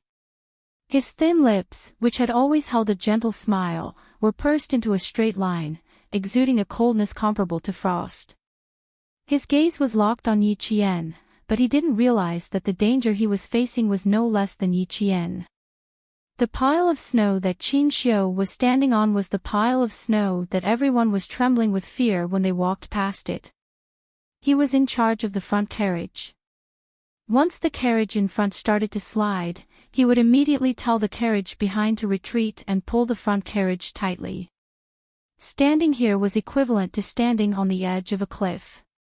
His toes were less than 10 centimeters away from the edge. You will be safe. Seeing that she had successfully rescued the male soldier, Qin Xiu, who had a faint smile in his eyes, calmly retracted his gaze. He chuckled softly and said, "A smart girl who knows when to advance and retreat will always have better luck than others." Finally, the rumbling sound of the car starting could be heard from the quiet back of the car. The temperature was so low that the hidden soldiers in the car had to start the car several times before it started. Listening to the sound of the motor in the wind, it inexplicably gave people a sense of security. The back of the car had already shoveled nearly half of the snow. Li Jinyan glanced at the tall figure standing at the top of the pile of snow and sped up his shoveling speed, throwing the snow into the car shovel by shovel. After 40 minutes of shoveling snow, he and a few soldiers from the military station had already shoveled out a path more than 3 meters long for the rear cars. As long as the front cars needed to be towed by the rear cars, they could immediately retreat. Time flew by. Xia Jinyuan asked V8 again what time it was. Only then did he realize that he had already been driving for more than 2 hours. When the car climbed onto a high slope, V8 pointed ahead and shouted, "Q King, there's light up ahead. We're almost there." They were indeed almost there. After parting with Yi Qian for nearly 10 hours, they could finally meet up on the Tibetan route in Mazadaban. Similarly, Qin Xiu also saw the sound of a car's high beam flashing by on the high slope in the distance. The military station had sent reinforcements. The rescue operation was almost at the end. Once the last trapped soldier was rescued, the rescue operation would end. At this point, reinforcements wouldn't be of much use. Most of them were shoveling away the snow from the broken Tibetan route and restoring the route to normal. Chapter 1803. In a situation where communication was inconvenient, the military station only knew that 20 people had lost contact and did not know the rescue results. They continuously sent reinforcements to increase the number of reinforcements to ensure safety. The communication base station and satellite base station in the northwest of the border had entered the final phase of construction. By June, the various military stations would be able to maintain communication through the satellite base station even if there was a snowstorm. Once the truck driving along the Tibetan line had an accident, it could also immediately contact the various military stations through the satellite phone in the truck to request for help. The lives of the soldiers at the northwest border of our country had always been perfect. Even the barracks had been modified several times so that the soldiers who came back from patrolling and sentry duty would not suffer from the cold. Everything would be fine. As our country's national strength improved and our military strength strengthened, everything here would be fine. Qin Xiu flashed his headlights 3 times in a row at the truck driving from afar. If the soldier sitting in the passenger seat saw it, he would quickly respond by flashing his headlights 3 times in a row as well. There's someone standing on top of the truck. His position happens to be on the ring road of the Tibetan line, so it's impossible for there to be high ground. The initial judgment is that the high ground is a pile of snow caused by an avalanche. V8 quickly analyzed the situation. At the same time, the truck's headlights flashed 3 times. Xia Jinyuan did not say a word. He only nodded slightly to indicate his response. His lover was not far ahead. As for him, no matter how anxious he was, he could not speed up. They were now going downhill.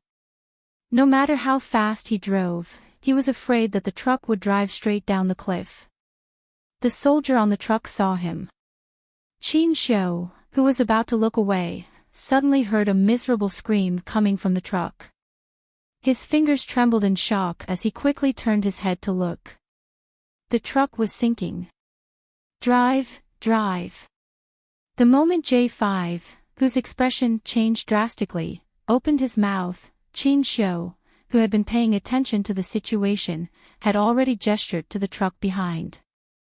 The Tibetan soldier, who had been watching Qin Xiu closely, saw this and shouted at the driver, "Drive, drive." The truck soldier, who was tense and ready, changed gears to the brake. The entire process was completed in 3 seconds. The truck's wheels rolled over the gravel road, and with a loud boom, the truck drove several meters away. Yi Qian gripped the truck's pole tightly and shouted at the last 2 female soldiers, "Hold on tight. Don't panic." The car shook. The driver in front held the steering wheel tightly, stepped on the accelerator, and drove the car that was falling down the cliff to the side of the road. Ice had been added to the wheels. With a few loud clangs, the sharp ice cubes fell out of the gaps between the wheels. The members of the Snowfield Brigade glared at Yi Qian angrily and shouted, "Hold on tight. If anything goes wrong, let go immediately." Zhang Bing yelled at the driver, "Get ready to jump out of the car at any time, do you understand?" The door of the driver's seat was half open. Once it was necessary to abandon the car, the driver could immediately jump out of the car. Lu Yuan and Wei Jieyue were frightened and immediately hugged each other. They also wanted to scream, but they didn't dare to. The female soldiers who were still in the carriage didn't scream in fright, so they shouldn't cause trouble. The preparation work was done very well, and they cooperated very well with each other. The half-tilted carriages were adjusted again as the front of the carriages were pulled up. At the same time, the carriages that were originally suspended in the air were pulled up by about 30 centimeters. Due to the fact that the rear car was not being towed vertically, there was no way to drag the entire car up. If they continued to drag it, the front car would be forcefully twisted to the side of the cliff, which would make it easier for the entire car to fall off the cliff. Chapter 1804. In the end, there was such a thrilling scene. The Special Forces members of the Shuayu team were so shocked that they broke out in cold sweat. If Yi Qian had confessed right here, they wouldn't care what the consequences were. They would never forgive themselves for the rest of their lives. Qin Xiu looked at the upright carriage. His heart was beating wildly, and he couldn't help but close his eyes and cover his chest. When he opened his eyes again, he looked down at his feet. The 2 ropes that could be seen had sunk deep into the snow after being dragged by the rear carriage. It wasn't safe for him to stay here. He needed to go down.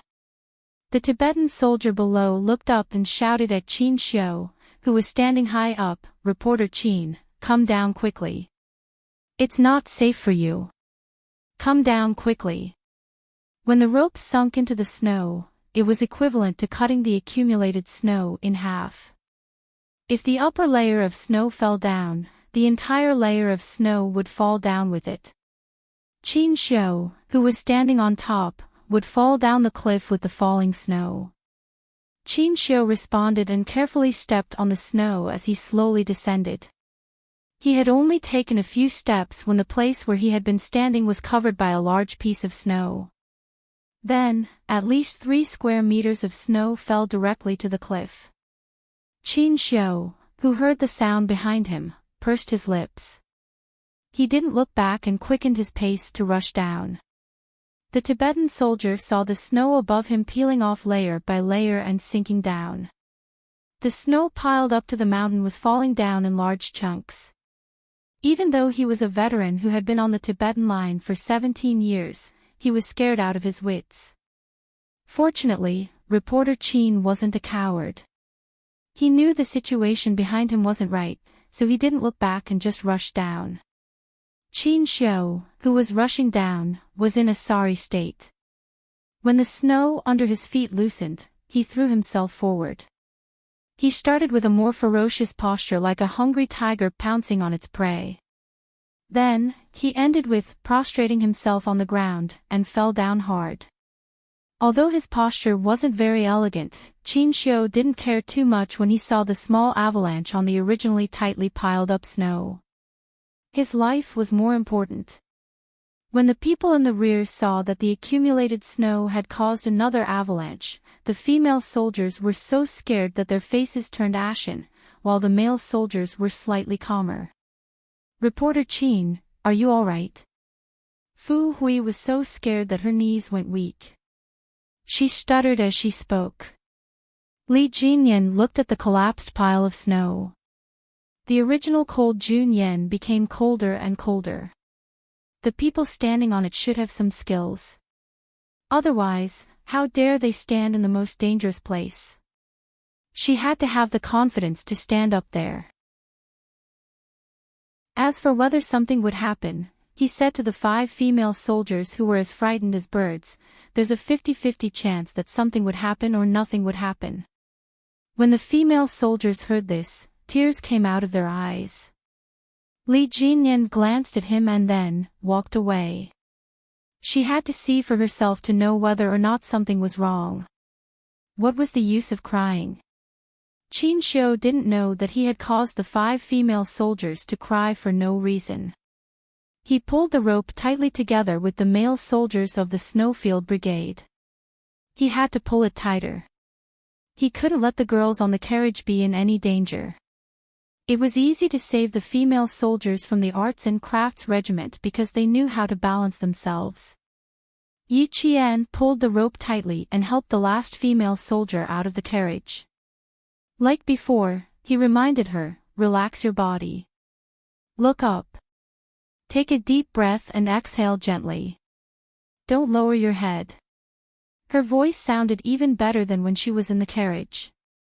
It was clear and gentle, like the hot spring water in winter. It was so warm that it warmed people's hearts. Du Jie, who was pulling the rope tightly, narrowed her eyes slightly. Chapter 1805. The interaction between people was actually about fate. First, they had to be compatible with each other. Then, they had to be compatible with each other. When these two things were compatible, it would be the fate of the two people.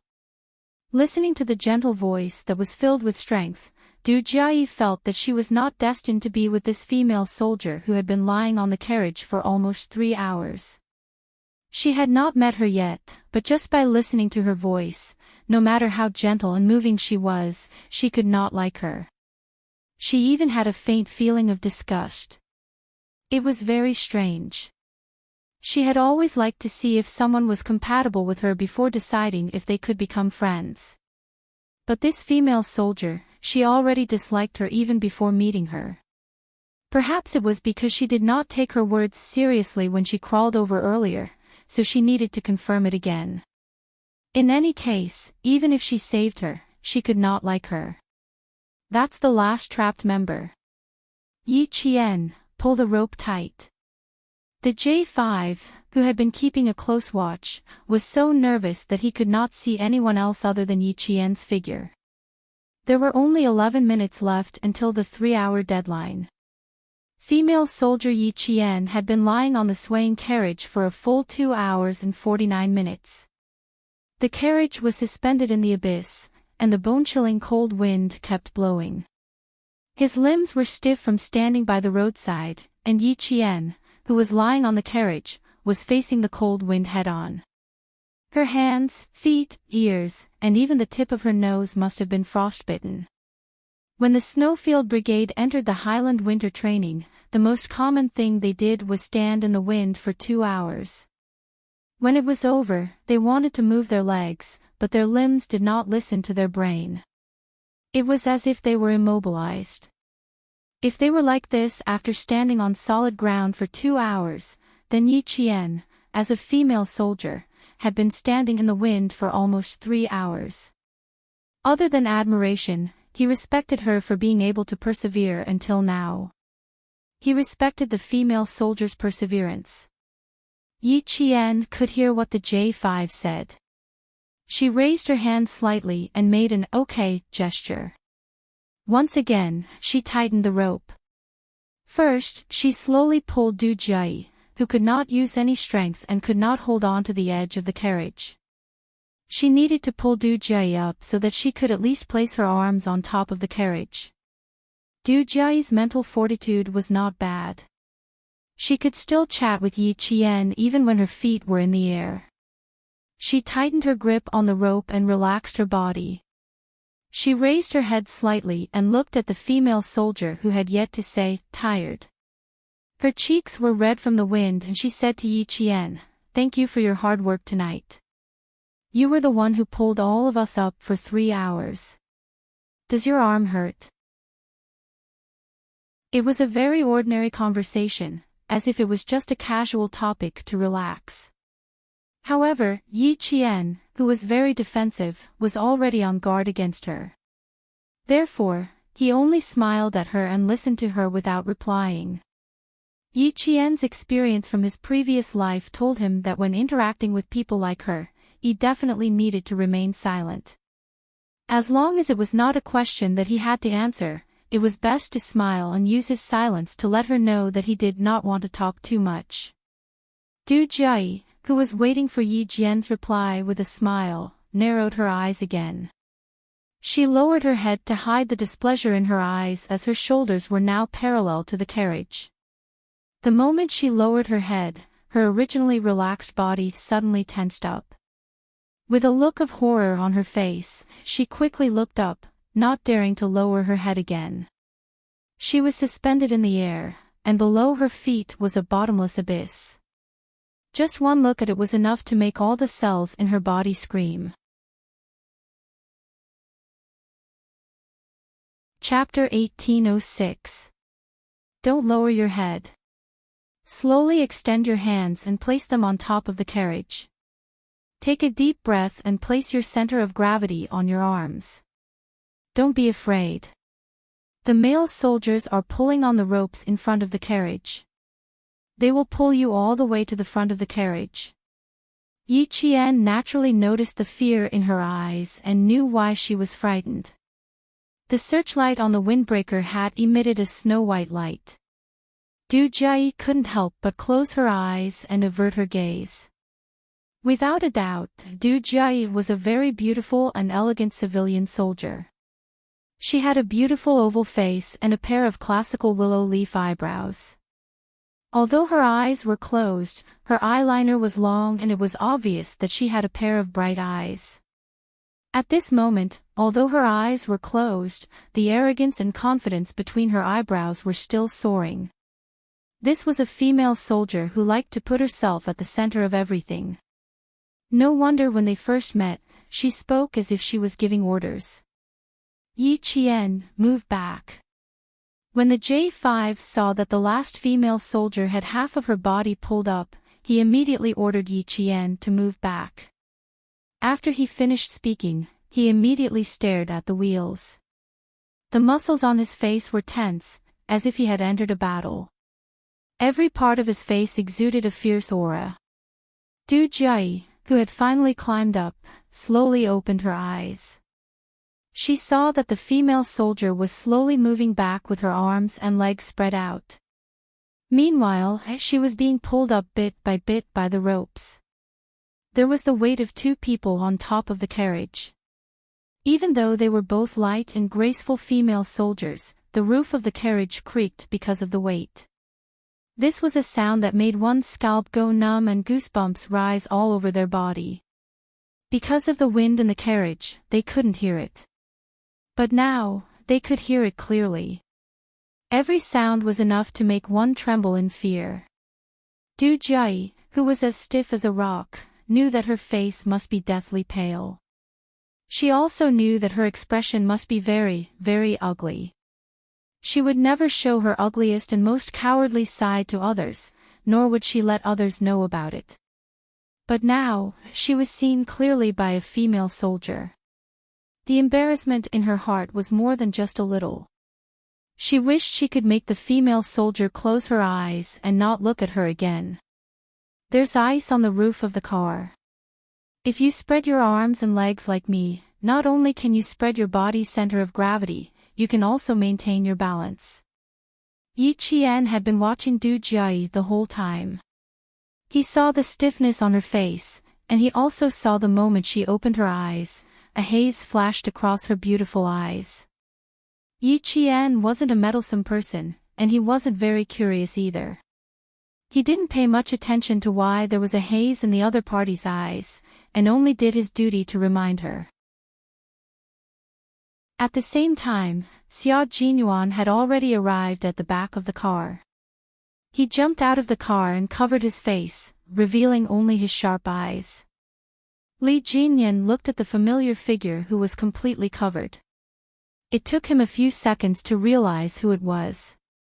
He said to the 5 female soldiers who were so cold that they looked like they would faint at any moment, "The 5 of you, go rest in the car." They really needed a good rest. Their feet were stepping on the cold gravel. No matter how they moved, even if they stomped their feet, there was no way to warm their feet. They didn't even want to move their lips. They quickly nodded at him to express their gratitude. Then, one by one, they moved their frozen feet to the car that had just turned off. Han Zhang was the first to jump out of the car.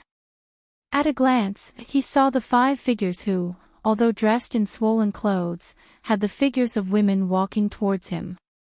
His eyes lit up, and his gaze swept across the 5 figures like an X-ray. He was looking for his target. Chapter 1807. The first one wasn't.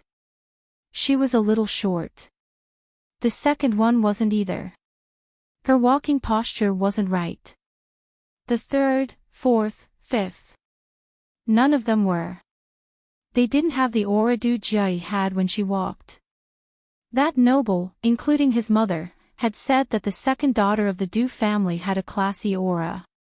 Even if she wore clothes that cost 10 or 20 yuan, she would still look luxurious. To him, that was called arrogance. It couldn't be called classy at all. "You must be frozen. Hurry up and rest in the car. The water in the thermal flask hasn't cooled down yet. Hurry up and drink some warm water to warm your stomach." Han Zhang went up and helped one of the female soldiers who walked like a pretty girl from a humble family. His deep voice was filled with doting gentleness. G3, who had jumped down from the car, saw this and felt goosebumps all over his body. Then, he coughed in a low voice. The V8 in front seemed to have its own receiver and decoder, and in a second, it accurately interpreted his comrade's low cough. He quickly and accurately translated it. Guys who had dated more than 10 times were indeed different. They were so experienced that they were at the point of perfection when it came to seducing girls. While they were still thinking about how to open their mouths, his hands were already on the female soldier's shoulders. What was worse was that he didn't share his experience with his comrades in advance, leaving them standing there like wooden pillars. When the female soldier came over, he only nodded reservedly. The female soldier, Wu Ziwei, indeed needed someone to help her up. Han Zhang had saved the damsel in distress, making her extremely grateful. "Thank you. Sorry to trouble you." She was still speaking so softly. V8, who was the closest to them, was dumbfounded. Damn, she still had to thank him. As the target approached, V8 decisively and casually stretched out his leg. Han Zhang, who was talking to the female soldier, seemed to have a detector installed under his feet. He nimbly avoided his comrades tripping and took a step before turning back. "Let's give them all the hot water in the car. They're all so cold that they're shivering. I'm afraid they'll catch a cold." He spoke worriedly, making V8, G3, and the others feel a toothache. The female soldier was left in Han Zhang's care. Xia Jinyuan, who had already exchanged a few words with Li Jinyan, ordered loudly, "Get the snow shovels. Try to shovel the road out in 5 hours." It was not a small area of collapse. 5 hours was considered a conservative time. Li Jinyan only saw the figures of the Snowfield Brigade and knew that his comrades from the Storm Commandos had not come up. His eyes darkened slightly as he shoveled the snow, and he said to Xia Jinyuan, "I plan to apply to enter the northwest of Xinjiang every winter to complete winter training. When the time comes, I'll need your guidance." Not only do we need to enter the highlands to complete winter training every year, but we also need to strengthen our land operations. Your water combat skills are already quite advanced. Next, raise your land combat skills. After 3 years of hard work, you will have some results. Look up to the SEALs of West America and aim to surpass them. The Western SEAL Special Forces were one of the top 10 special forces in the world. They were known as the Western American Amphibious Commando Team. They were established in 1962 and had a history of nearly 40 years. They had become the Western Americans' trump card to carry out local wars and deal with emergencies. Hearing this, Li Jinyan shoveled a large piece of snow down the cliff and said calmly, "The Special Forces team you lead is the real amphibious commando team in our country.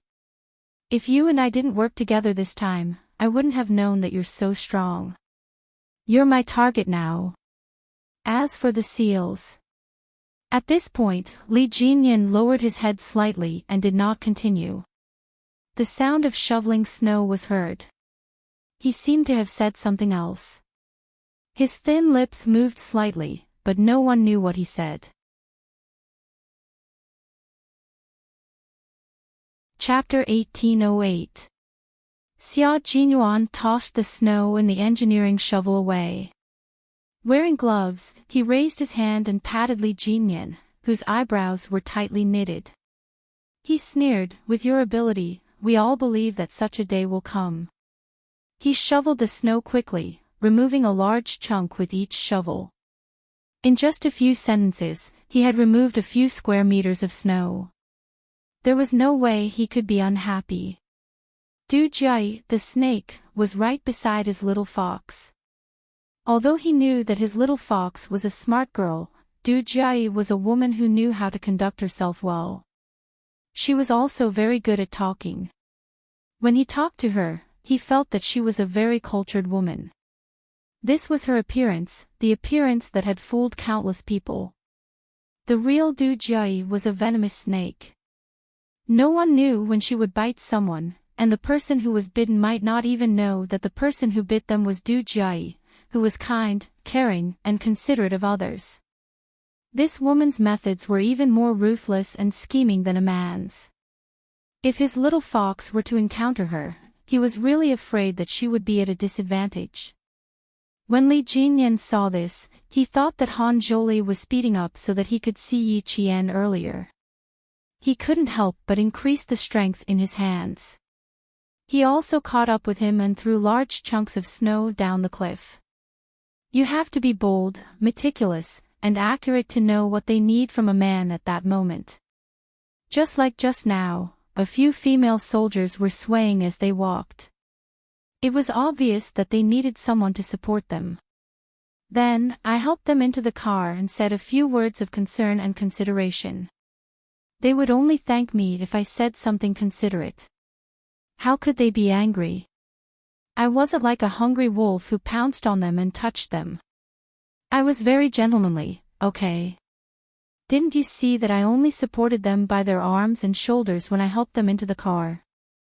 If they couldn't get up, I would let them kneel on my knee and climb up by themselves with one hand on my shoulder.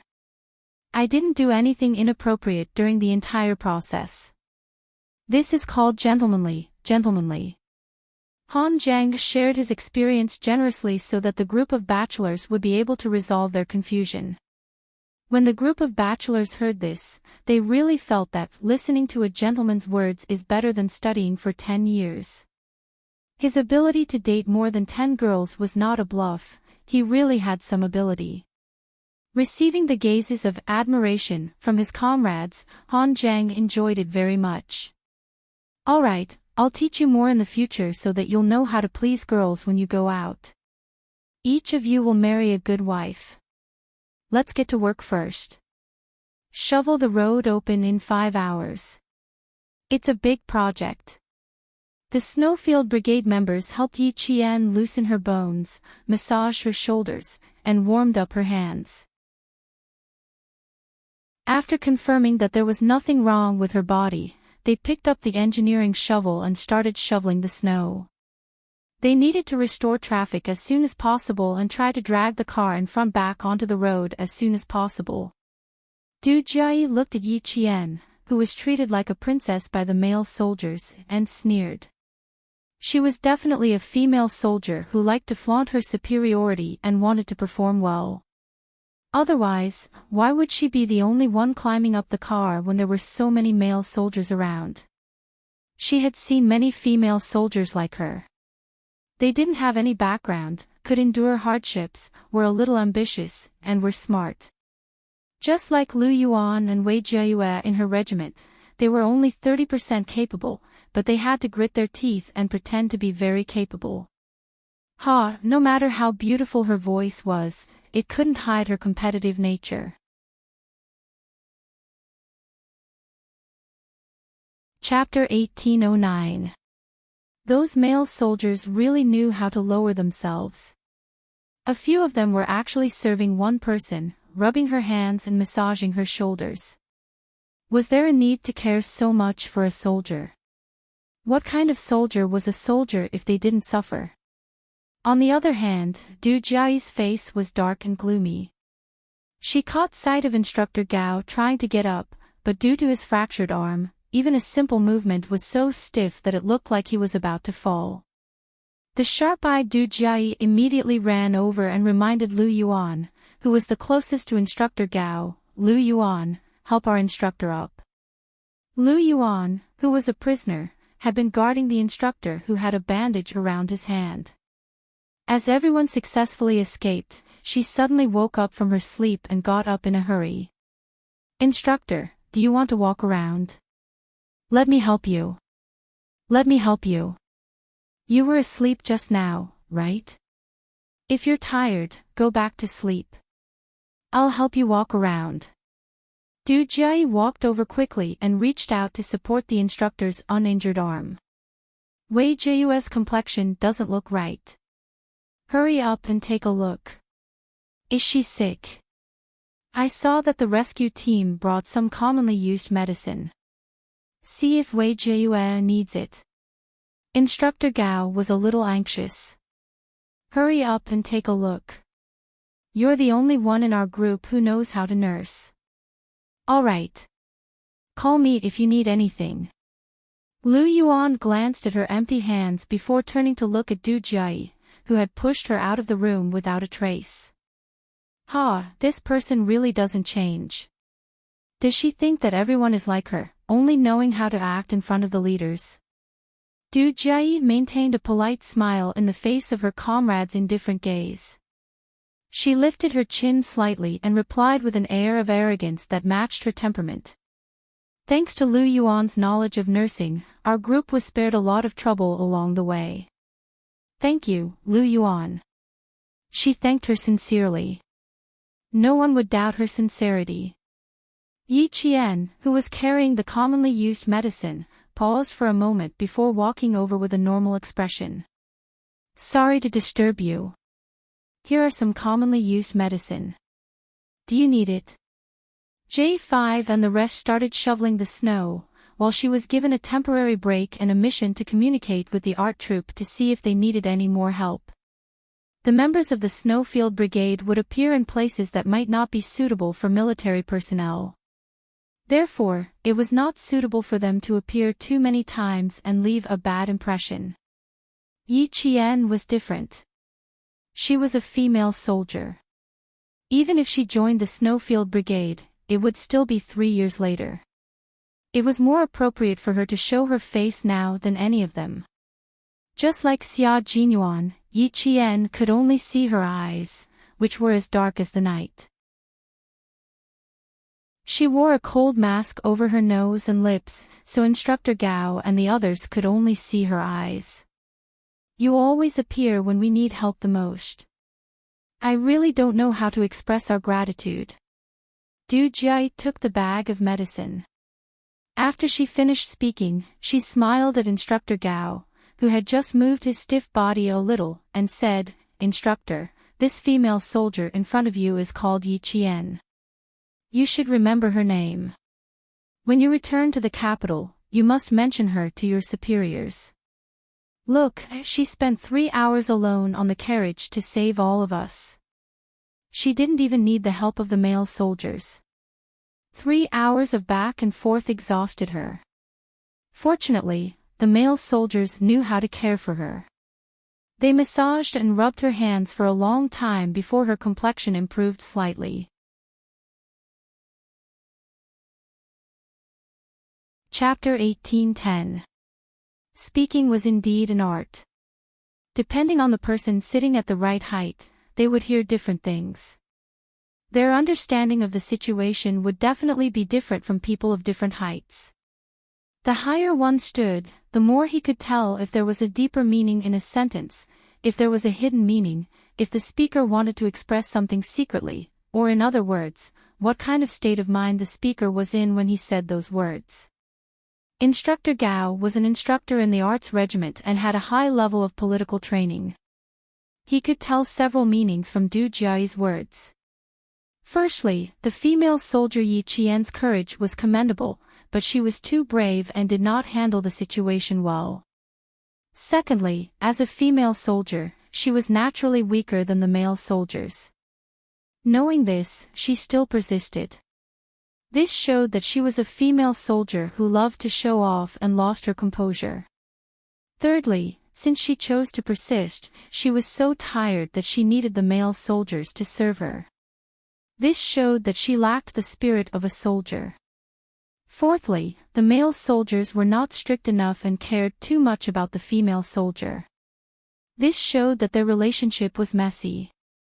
This was what Instructor Gao understood from Du Jia's words, but it was undeniable that if not for this female soldier who loved to show off persisting for 3 hours and gritting her teeth to save them, they might still be stuck in the carriage, frightened. Therefore, Instructor Gao smiled and said, "You're right. We must report this to the higher-ups and reward the soldiers who risked their lives to save us. Yi Qian, you've worked hard tonight. If it weren't for you, we would probably still be in the carriage." As he said this, his words became more sincere. However, you need to think twice before you do something like this. Don't tire yourself out too much. After all, Instructor Gao was not a soldier in the arts regiment. He could only give a few pointers in a very reserved manner. If he said too much, it would make people dislike him. Lu Yuan gently weighed the plastic bag with the medicine. The soft, hua-hua sound seemed to have interrupted Instructor Gao's words. Then, she smiled at Yi Qian, full of kindness and gratitude. Hearing this, Yi Qian, who already knew how to deal with this, said politely, "You're right. My comrades were also very worried when I went up like this. They were afraid that I would increase the weight on the carriage and cause the entire carriage to fall off the cliff. Fortunately, my body is light. Although it made my comrades sweat in their hearts, I can be considered to have successfully completed the mission given to me by my comrades."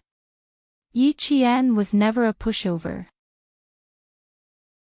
Facing Du Jia's gratitude on the surface and all kinds of words to trip him up, he humbly accepted Instructor Gao's advice and politely used a different method to explain why she, a female soldier, had to climb up the carriage. "You've considered everything thoroughly. It's because of this that we're all safe. Yi. Our unit needs female soldiers like you."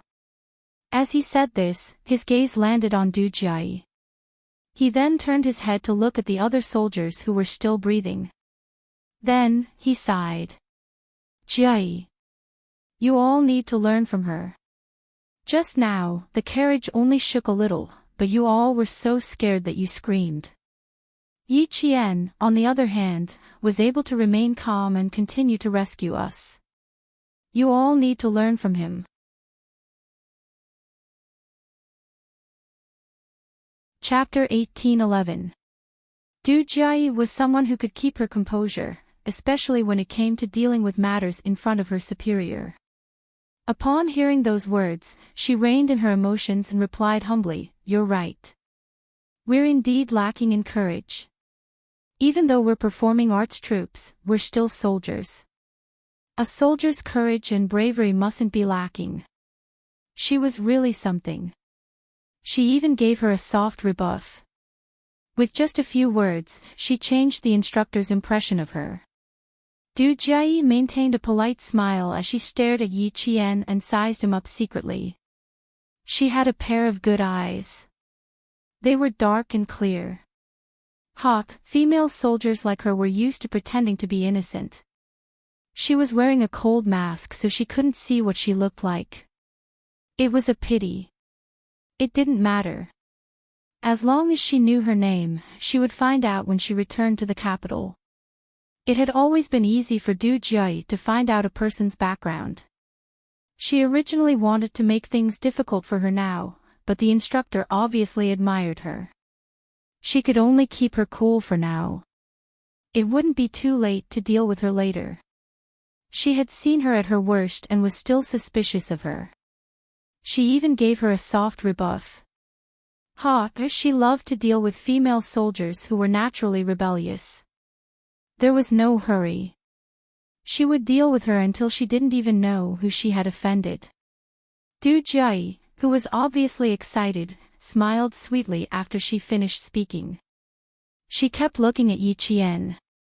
It wasn't a polite gaze, but a gaze filled with arrogance and prejudice.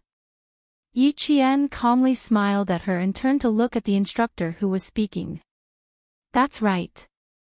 No matter what kind of soldier you are, as long as you wear this uniform, you're a soldier. You can't lose the face and image of a soldier." Instructor Gao was very satisfied with Du Jiayi's answer. He looked at her approvingly and said to Lu Yuan, "If there's anything you can solve, try to solve it yourself. Don't cause trouble for the army." A male soldier from the Arts and Crafts Regiment walked over. Perhaps he had something to say to Instructor Gao, so he greeted Du Jiayi and nodded at Yi Qian with a smile. He said, "Sorry to disturb you," and then helped Instructor Gao over. Lu Yuan answered Instructor Gao with a straight face, "Understood. Don't worry, we won't cause any trouble for the army. I'm always at ease when you guys handle things." After Instructor Gao finished speaking, he left with the help of the male soldier. When he got up, Lu Yuan immediately said politely to Yi Qian, "Come and rest with us for a while. The male soldiers are exhausted from shoveling the snow. We'll take over their duties midway and shovel the snow together. What do you think?" Du Jiayi, who hadn't left, seemed to have heard a joke. She pursed her lips and laughed.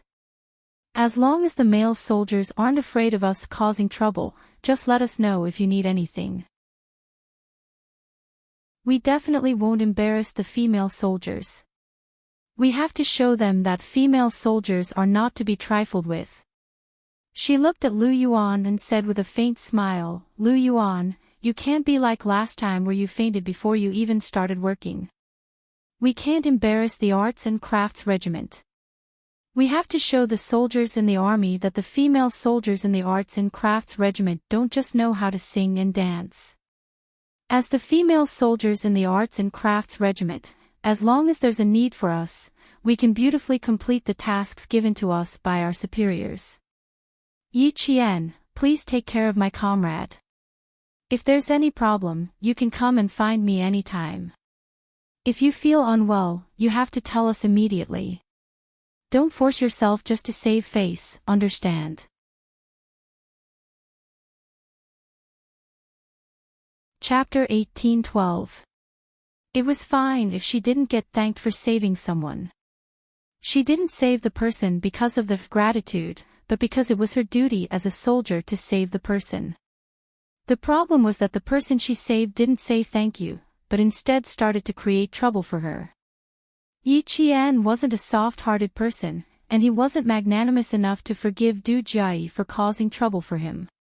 When he heard what she said, his voice turned cold, and he said sternly, "Female soldier, with your intelligence, I don't think you'll always say things that will cause misunderstandings." After he said that, Lu Yuan's eyes lit up, and Du Jiayi's face darkened. Since he had already spoken, Yi Qian wouldn't go back on his words. He stared coldly at Du Jiayi, whose eyes had darkened, and said sternly, "Can I understand you? First, you said that I was putting up a strong front to save face, then you said that I saved someone, and in the end, you asked my comrades to help me. You said all these things on purpose to tell everyone that I'm only this capable, and that I'm just putting up a strong front for the sake of showing off." Du Jiayi's originally gloomy face abruptly changed. No one had ever dared to give her such a straight face, and no one had ever dared to criticize her so boldly. Moreover, no one had ever criticized her in front of the leaders. She wanted to stop Yi Qian from continuing, but Yi Qian wouldn't give her the chance. "You won't explain anything to me. You're a smart female soldier, so everything you say should be clear and accurate. As a soldier, you should say whatever is on your mind. You shouldn't always say things that are either digging up old scores or have hidden meanings. And don't tell me that I misunderstood you or misunderstood you. Based on what you said to Instructor Gao just now, if I didn't explain, Instructor Gao would have misunderstood me. I'm giving you face now by waiting for Instructor Gao to leave. I hope you can cherish the face that others have given you." Lu Yuan, who was flabbergasted, almost laughed out loud because of what he said. Amazing, amazing. Amazing. Her words made Du Jiayi, who had always maintained a good image in front of her superiors, change her expression and put her on the spot. Yi Qian was not the kind of person who was eloquent. She always knew when to advance and when to retreat. She also knew how to treat the right people. It was very tiring to get along with someone like Du Jiayi. No matter when, she was the only one who could play the lead role, and the others could only play the supporting roles, and the supporting roles that obediently followed her orders. If anyone dared to overstep her, as long as that person's mistake was caught in her hands, she would definitely take it out again and again. Yi Qian, who had already noticed something was amiss, did not intend to get involved. This was the Arts and Crafts Regiment's matter. Even their instructor did not say anything. As a soldier from the Marines, she only needed to watch quietly. But of all things, she shouldn't have stepped out to step on Yi Qian and deliberately ruined her image. She was a soldier, and soldiers had to maintain their image at all times. They could not allow others to destroy their image and tarnish their reputation. The first time she took a small step back and clearly told her not to push her luck. She probably used her silence to tell her not to push Yi Qian, which made her misunderstand that Yi Qian was easy to bully. Since that was the case, she didn't mind not giving her face and warning her. She wanted her to restrain her evil intentions. Chapter 1813. Although the military had iron-like discipline, not everyone could be impartial. Instructor Gao was biased towards Du Jiayi, but that was mostly due to her ability to get things done. Moreover, every word she said was true to the bottom of her heart, and she never violated any discipline, causing the leaders to worry about her. Naturally, they would admire her. Originally, after leaving the borders, there would be no more social interactions, but she insisted on doing some dirty things. How could Yi Qian allow her to do so again and again? Du Jiayi was so angry that she almost fainted. Hearing this, Lu Yuan trembled in fear, but she also felt relieved when she saw Du Jiayi's expression turn darker. She quickly stood up and said softly, "Forget it, it's just a small matter. Jiayi, don't be angry. Look, I'm not even angry at you. Lu Yuan was shocked and angry at the mention of that old incident that she still couldn't let go of. That was the only time she made a fool of herself, and it became a topic that Du Jiayi would use to make fun of her. No one liked others to talk about their mistakes, and Lu Yuan didn't like it either. But what could she do? Du Jiayi wasn't an ordinary soldier. She didn't like Yi Qian from the start. Now that she heard what he said, her uncertain expression made her even more afraid. I'm sorry, Yi Qian. I really didn't mean anything by it. I'm just a straightforward person, and I'm not good with words. If I've offended you, please forgive me. Du Jiayi's uncertain expression only took a few seconds to adjust. Her bright eyes under the hood were filled with sincerity. I'm very, very sorry. Please forgive me. Lu Yuan originally felt that her anger had been vented, but now, following Du Jiayi's apology, she felt an extremely cold chill run up from the bottom of her feet. Based on her understanding of Du Jiayi, the more amiable she was, the more it meant that she had set her sights on someone and would make that person suffer. Seeing her gaze on Yi Qian, Lu Yuan's fingers trembled violently. It was one thing for her to be scolded by her. That incident was indeed her fault.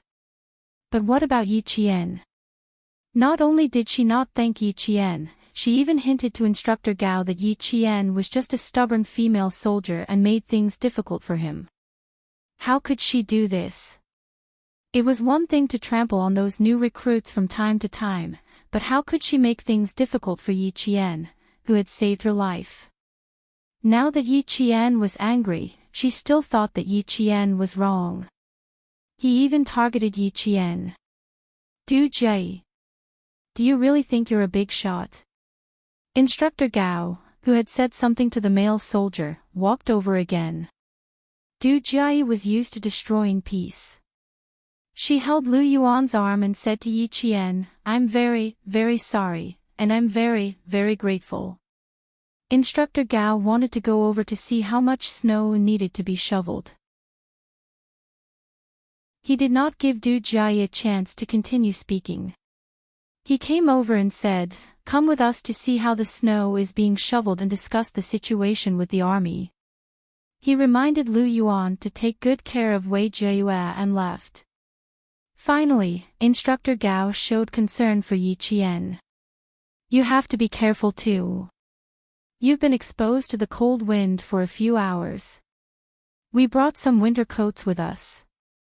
Put on a few more and sit next to Lu Yuan and the rest. You can keep each other warm.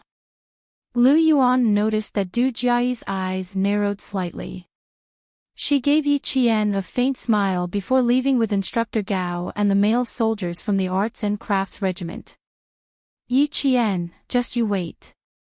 I wanted to punish you lightly, but now. Just you wait. I'll deal with you slowly. Chapter 1814.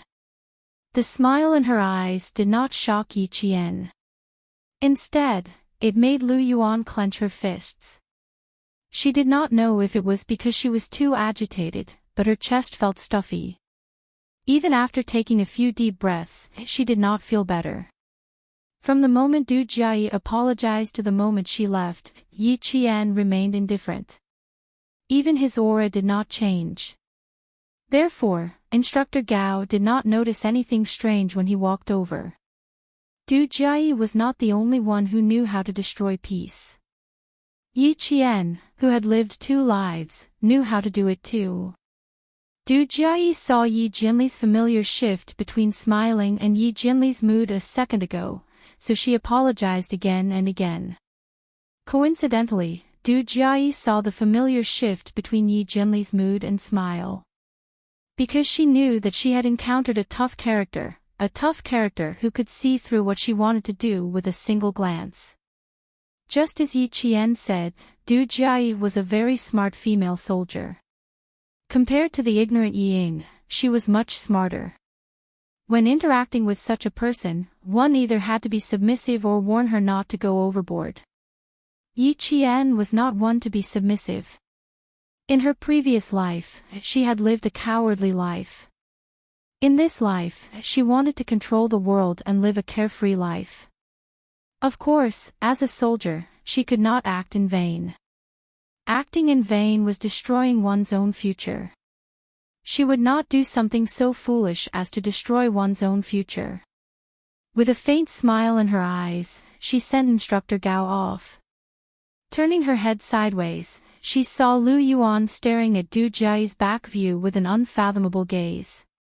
Even she could tell that they had some conflicts in the past, so how could Instructor Gao not be able to tell? I'll go with you to see your comrades. Now that the roads are disrupted, a small cold will cause big problems. The smiling voice pulled Lu Yuan's attention back. Yi Qian looked at the female soldier who was looking at her with a complicated expression. She pretended not to notice anything and glanced at Wei Jiayue. She whispered, "It looks like something is wrong." Lu Yuan originally wanted to say a few more words to Yi Qian, but hearing this she immediately trotted over to Wei Jiayue's side. She saw that Wei Jiayue and Ma Min were leaning against each other with their eyes closed. They were so tired that they had fallen asleep.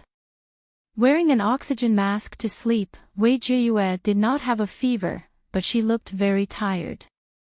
Fortunately, the Zhong soldiers had already set up the tents that were originally for the sentries and were calling them over to sleep.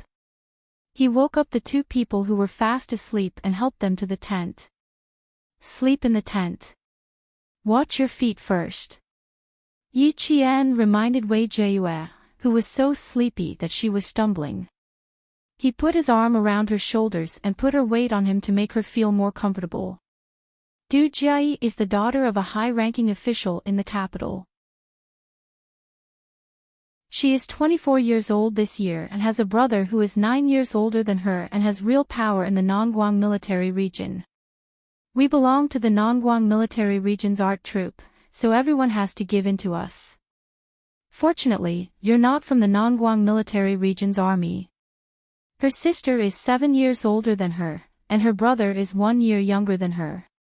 He's also quite capable. Last year, he graduated from university and worked in the provincial government. Du Jiayi has a sweet tongue and knows how to coax people, so she's quite popular in her family. You can check which official in the capital has the surname Du and has 2 sons and 2 daughters. Then you'll know her background. Also, her mother, Madame Li, is also a very powerful person. If anyone dares to bully her daughter, she will not let them off easily. However, this family is very prideful, so they will be amiable on the surface. Just like just now, no matter how angry she was able to put down her pride and apologize to you.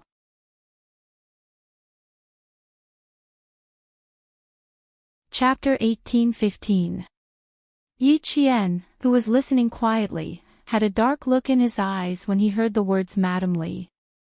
They were only 5 meters away from the tent.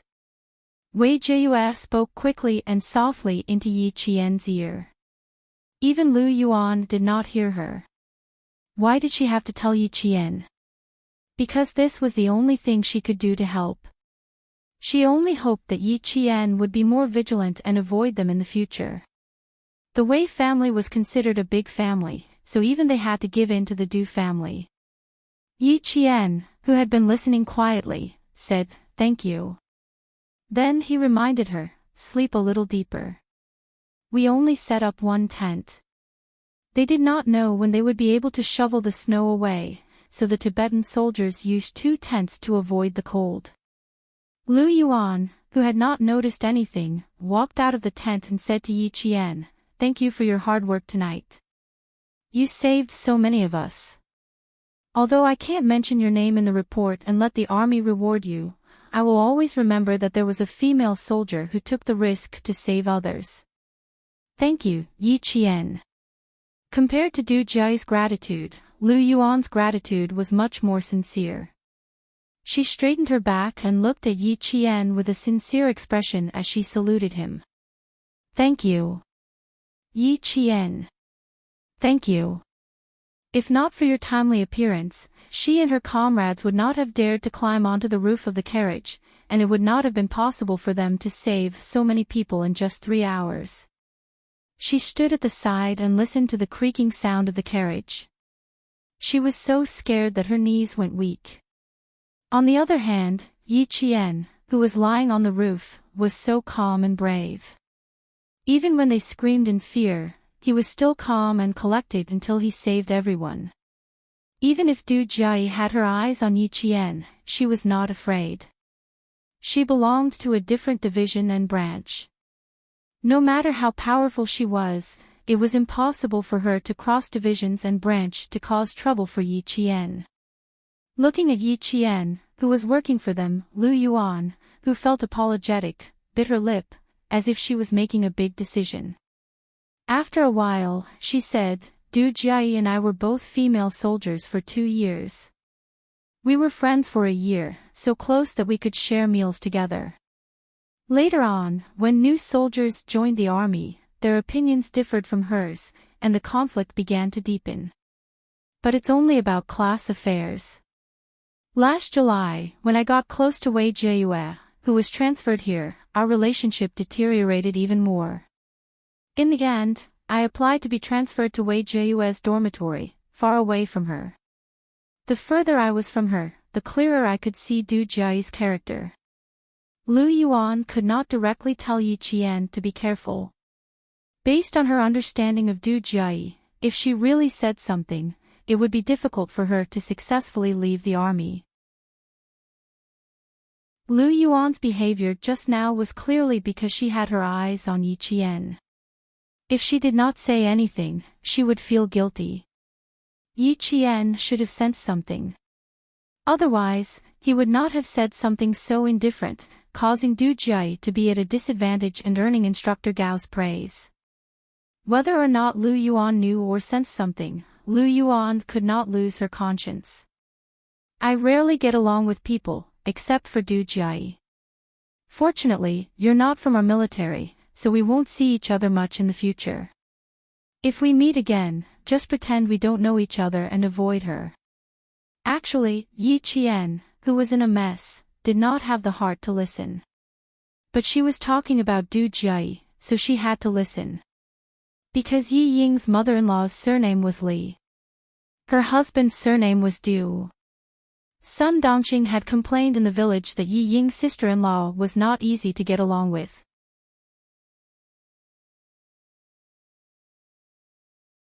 Chapter 18-16. Yi Qian's heart was in a mess. In her previous life, she had been harmed by Yi Ying until she was like a stray dog. She was the golden phoenix that flew out of the ravine of Shuku village in Fujian town. She had provoked all the relatives of the Yi and Sun families to try to get close to Yi Zhifan. As for herself, she was always the target of ridicule. Whenever Yi Ying was mentioned, she would be mentioned. When she was mentioned, she would be said to be a disgrace to public morals and that she had disgraced 8 generations of her ancestors. Why did those people support Yi Ying?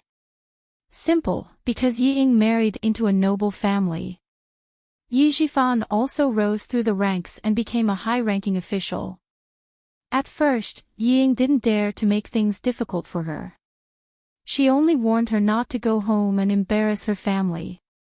She also said that her father was successful in his career and that if she went back and ruined her father's reputation, the whole family would want to beat her to death. In her previous life, she was a coward. She didn't dare to go back to the village after being threatened by Yi Ying. When she was 18, she went back to get an ID card and was scolded. When Yi Ying returned from studying abroad, she went back happily but was chased away. Later on, she slowly grew up and learned how to resist. Yi Ying got married. The most tragic days came.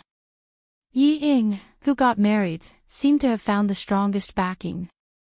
She started to use all her power to make things difficult for her.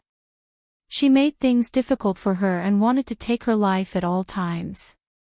She knew that it was Yi Ying who had caused her to lose her job, be evicted, blocked her way, and even set her house on fire. Only then did she realize that Yi Ying did not make things difficult for her before she got married. Most of the time, it was just that her words were a little harsh. She got a job but couldn't get paid. She was chased after getting off work in the middle of the night. Her door was broken into when she slept at night. These were the real difficulties. She used to be ruthless. If she had the chance, she would make Yi Ying's life a living hell. She would make her lose everything. She used to beg the heavens to give her a chance. She even went to Buddha and made a wish that Yi Ying would lose everything in the future. And now. Thinking of all the things from his previous life, Yi Qian suddenly laughed. It was not a hearty laugh, but a low, deep, and oppressive laugh. It seemed to be a joyous laugh, but it also seemed to be filled with hatred. Lu Yuan, who had not yet left, stared blankly at Yi Qian, unable to react for a moment. Du family. If this Du family was Yi Ying's in-laws in her previous life, then could she directly cut off Yi Ying's path to climb up the social ladder?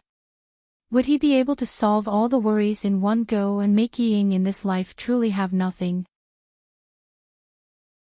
In her previous life, she had so much hope, but in the end, her wish did not come true. In this life, since the heavens had allowed her to return to the starting point, to the source of all tragedies, how could she let them down? How could she let them down? Because of Yi Jifan, Yi Ying was able to marry into a prestigious family. In this life, how could he fulfill Yi Ying's wishes? Just you wait, Yi Ying. The show is about to begin.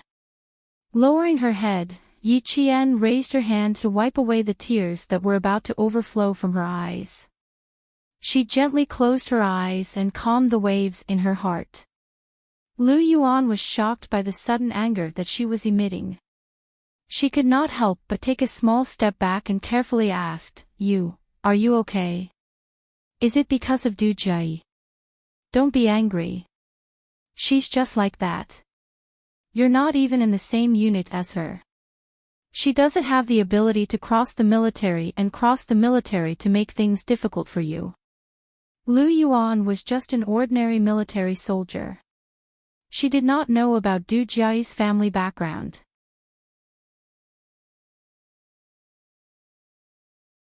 Chapter 18-17. She didn't know, so she had nothing to worry about, unlike Wei Jiayue, who was worried and fearful because she knew. Yi Qian knew that her emotions had fluctuated just now, and there was even a hint of murderous intent. She had already calmed down and looked up. Even though the windshield mask covered the smile on her face, her clear eyes were still smiling. Thank you for your concern. I just thought of something, not because of Du Jai. Oh, that's good. For some reason, Lu Yuan suddenly felt a little afraid of this female soldier in front of her. She felt inexplicably afraid and said uneasily, Then I'm relieved. You go do your work, I'll go back to my tent to rest. Without waiting for Yi Qian to speak, she turned around and went back to her tent in a panic. Her heart was beating a little fast, and she couldn't continue talking to her. She had a feeling that she would throw a knife at her at any time. It was better to leave quickly. She couldn't afford to offend Yi Qian and Du Jai. Yi Qian didn't take Lu Yuan's strange behavior to heart. He turned around and saw her enter her tent, then stand by the roadside and look up at the male soldiers on the snowy mountain. There were 4 engineering shovels in the car, and together with the 2 that Yi Qian brought over, there were enough shovels for 6 people to shovel the snow together. J5 and the other members of the Snowfield Brigade were the first to shovel the snow, while Qin Xiu, the Tibetan soldiers, and the 2 male soldiers from the Arts and Crafts Regiment were on guard. They stared at the snowy mountain in the dark like a hibernating monster. Once they noticed that the snow was loose, they would immediately inform the male soldiers who were shoveling the snow. Qin Xiu's gaze would always inadvertently fall on Yi Qian. The usually sharp Yi Qian was walking directly towards him. The two leaders of the Arts and Crafts Regiment were instructing their soldiers to unconditionally cooperate with the soldiers from the army to clear the road together. As Yi Qian walked closer, he heard a male soldier from the Arts and Crafts Regiment say worriedly, "The Matza army hasn't arrived yet. I suspect that there might be an avalanche ahead. Maybe they're also trying to save people." The Tibetan route through Mazadaban was a very big S-curve. If the curve ahead was blocked, they would not be able to see anything. There's no need to be suspicious. Since we haven't arrived yet, there's definitely an avalanche ahead of us. Let's clear the path for the two vehicles first. The rescue commander frowned as he looked at the huge pile of snow. At this rate, it would be difficult for him to complete the task within 5 hours. Qin Shou, who had already noticed Yi Qian walking out, lowered his head and said something to Instructor Gao, then strode over. Yi Qian looked at Qin Shou, who was not affected by the cold at all, just like the J5 and the others. He could not help muttering in his heart, "He looks like a gentleman who is painting by the window, but why does he look like a marching soldier now?" The other two male soldiers from the Arts and Crafts Regiment were so cold that they wrapped themselves in thick winter clothing. Fortunately, their backs were straight enough. Otherwise, they would look like brown bears in the mountains. They were very clumsy. "Are you looking for me?" Qin Shou came over and asked, "Are you worried about when the road will open?" Yi Qian raised his eyebrows. "You kept looking at me just now. I thought you were looking for me." If he was looking for her for no reason, then why was he looking at her? He only looked at her occasionally, and it was not on purpose. He only looked at her from the corner of his eyes. How did she notice him like that? Qin Shou wanted to laugh. He was indeed a soldier. His sensitivity was indeed shocking.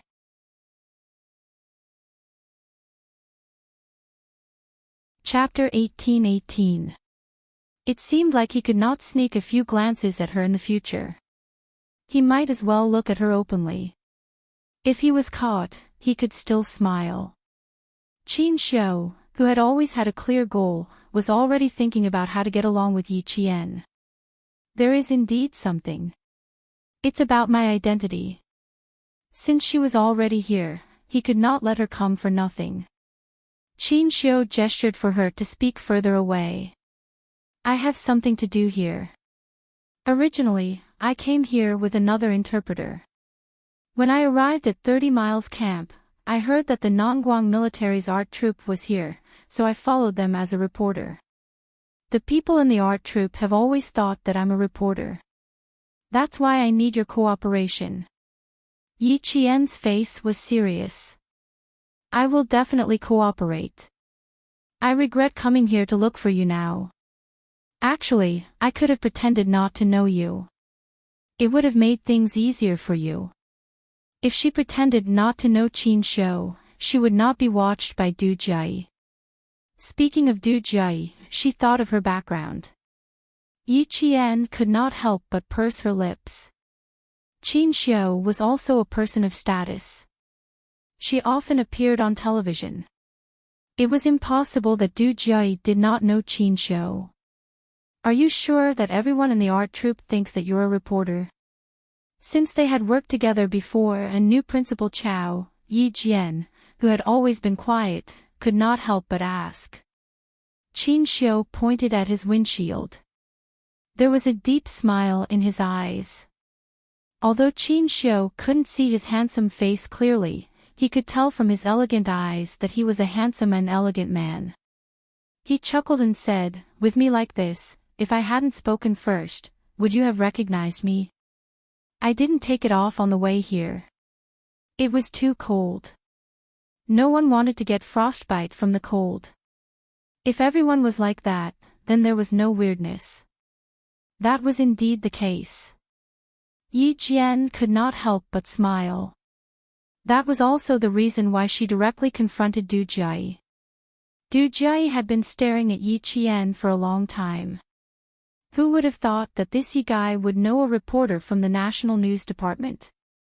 Looks like he's not a simple person. That's right, only someone with a powerful family would dare to go against me. Thinking of this, Du Jiayi's eyes darkened. She was thinking about Yi Qian's family background based on his style of speech, aura, and posture. The more she thought about it, the colder Du Jiayi's eyes became. From the looks of it, the female soldier Yi Qian's family background was not simple. No other female soldier had such a strong aura. No wonder he was so daring. It turned out that he had a powerful background. Previously, he had thought that she was trying to show off and was trying to be brave. Now, it seemed like that wasn't the case. Instead, it was because she had confidence, and even more so, she knew that even if something really did happen, nothing would happen. She would naturally deal with it. It was because of this confidence in her family background that she dared to behave like this. For a moment, Du Jiayi was a little annoyed at herself for being too careless.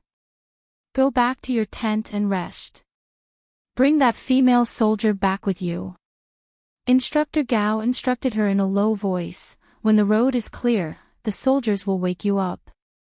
If we can continue moving forward, our plan will remain unchanged. If not, we can only go back the way we came and come back in spring. Choosing to come to the northwest of the border in the middle of winter was not a wise decision. The journey was too dangerous and would cause a lot of trouble for the various military outposts. Du Jiayi, who had specially come to look for Yi Qian, would not agree. She pondered for a moment before saying, "Instructor, I think we can continue moving forward. Think about it. The worse the environment, and the more we experienced such an earth-shattering avalanche, we did not back down. Isn't this the courage and bravery that a soldier should have? I think the best way is to move forward and not retreat."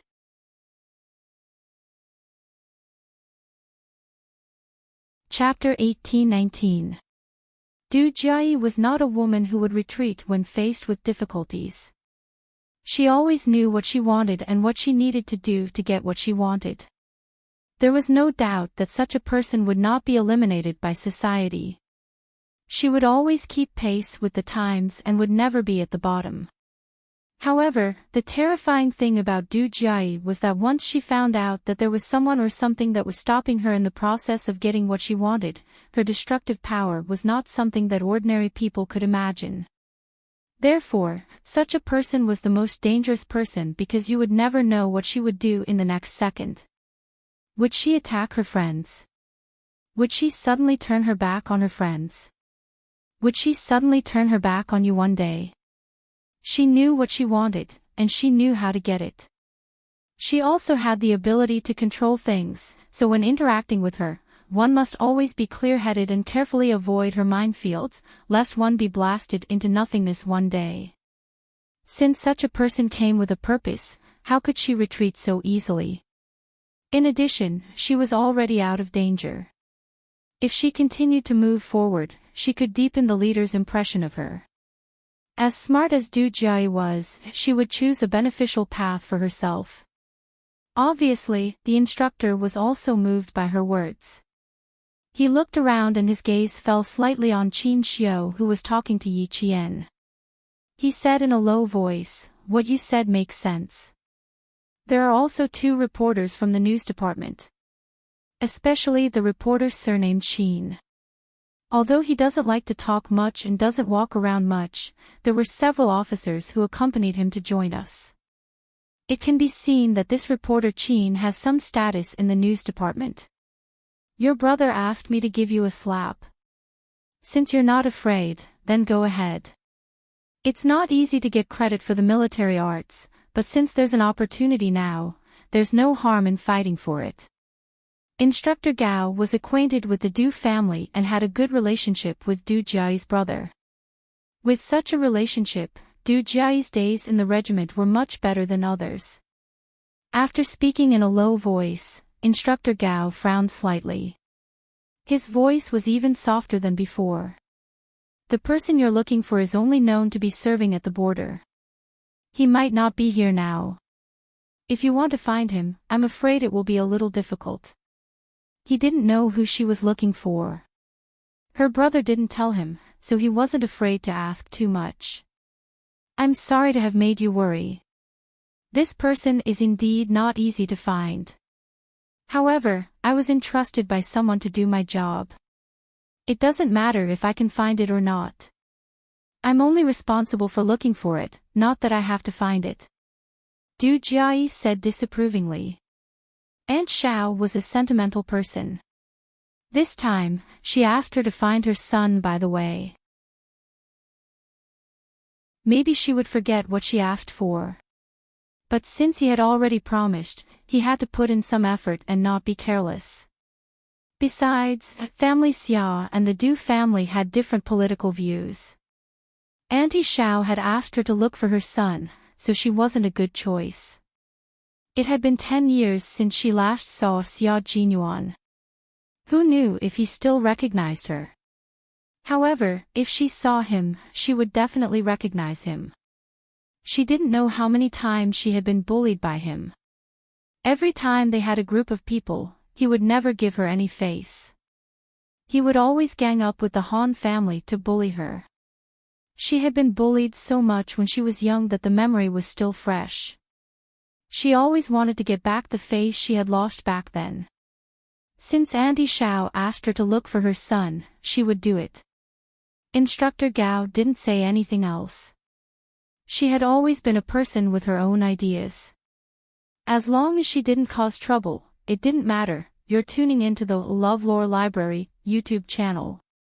We're so grateful for your support and don't forget to subscribe to join us on this incredible journey through captivating stories. Your generosity through donations truly makes a world of difference, as it's the primary source of revenue that allows me to expand and enhance this channel for you. Thank you from the bottom of my heart for being a part of this adventure.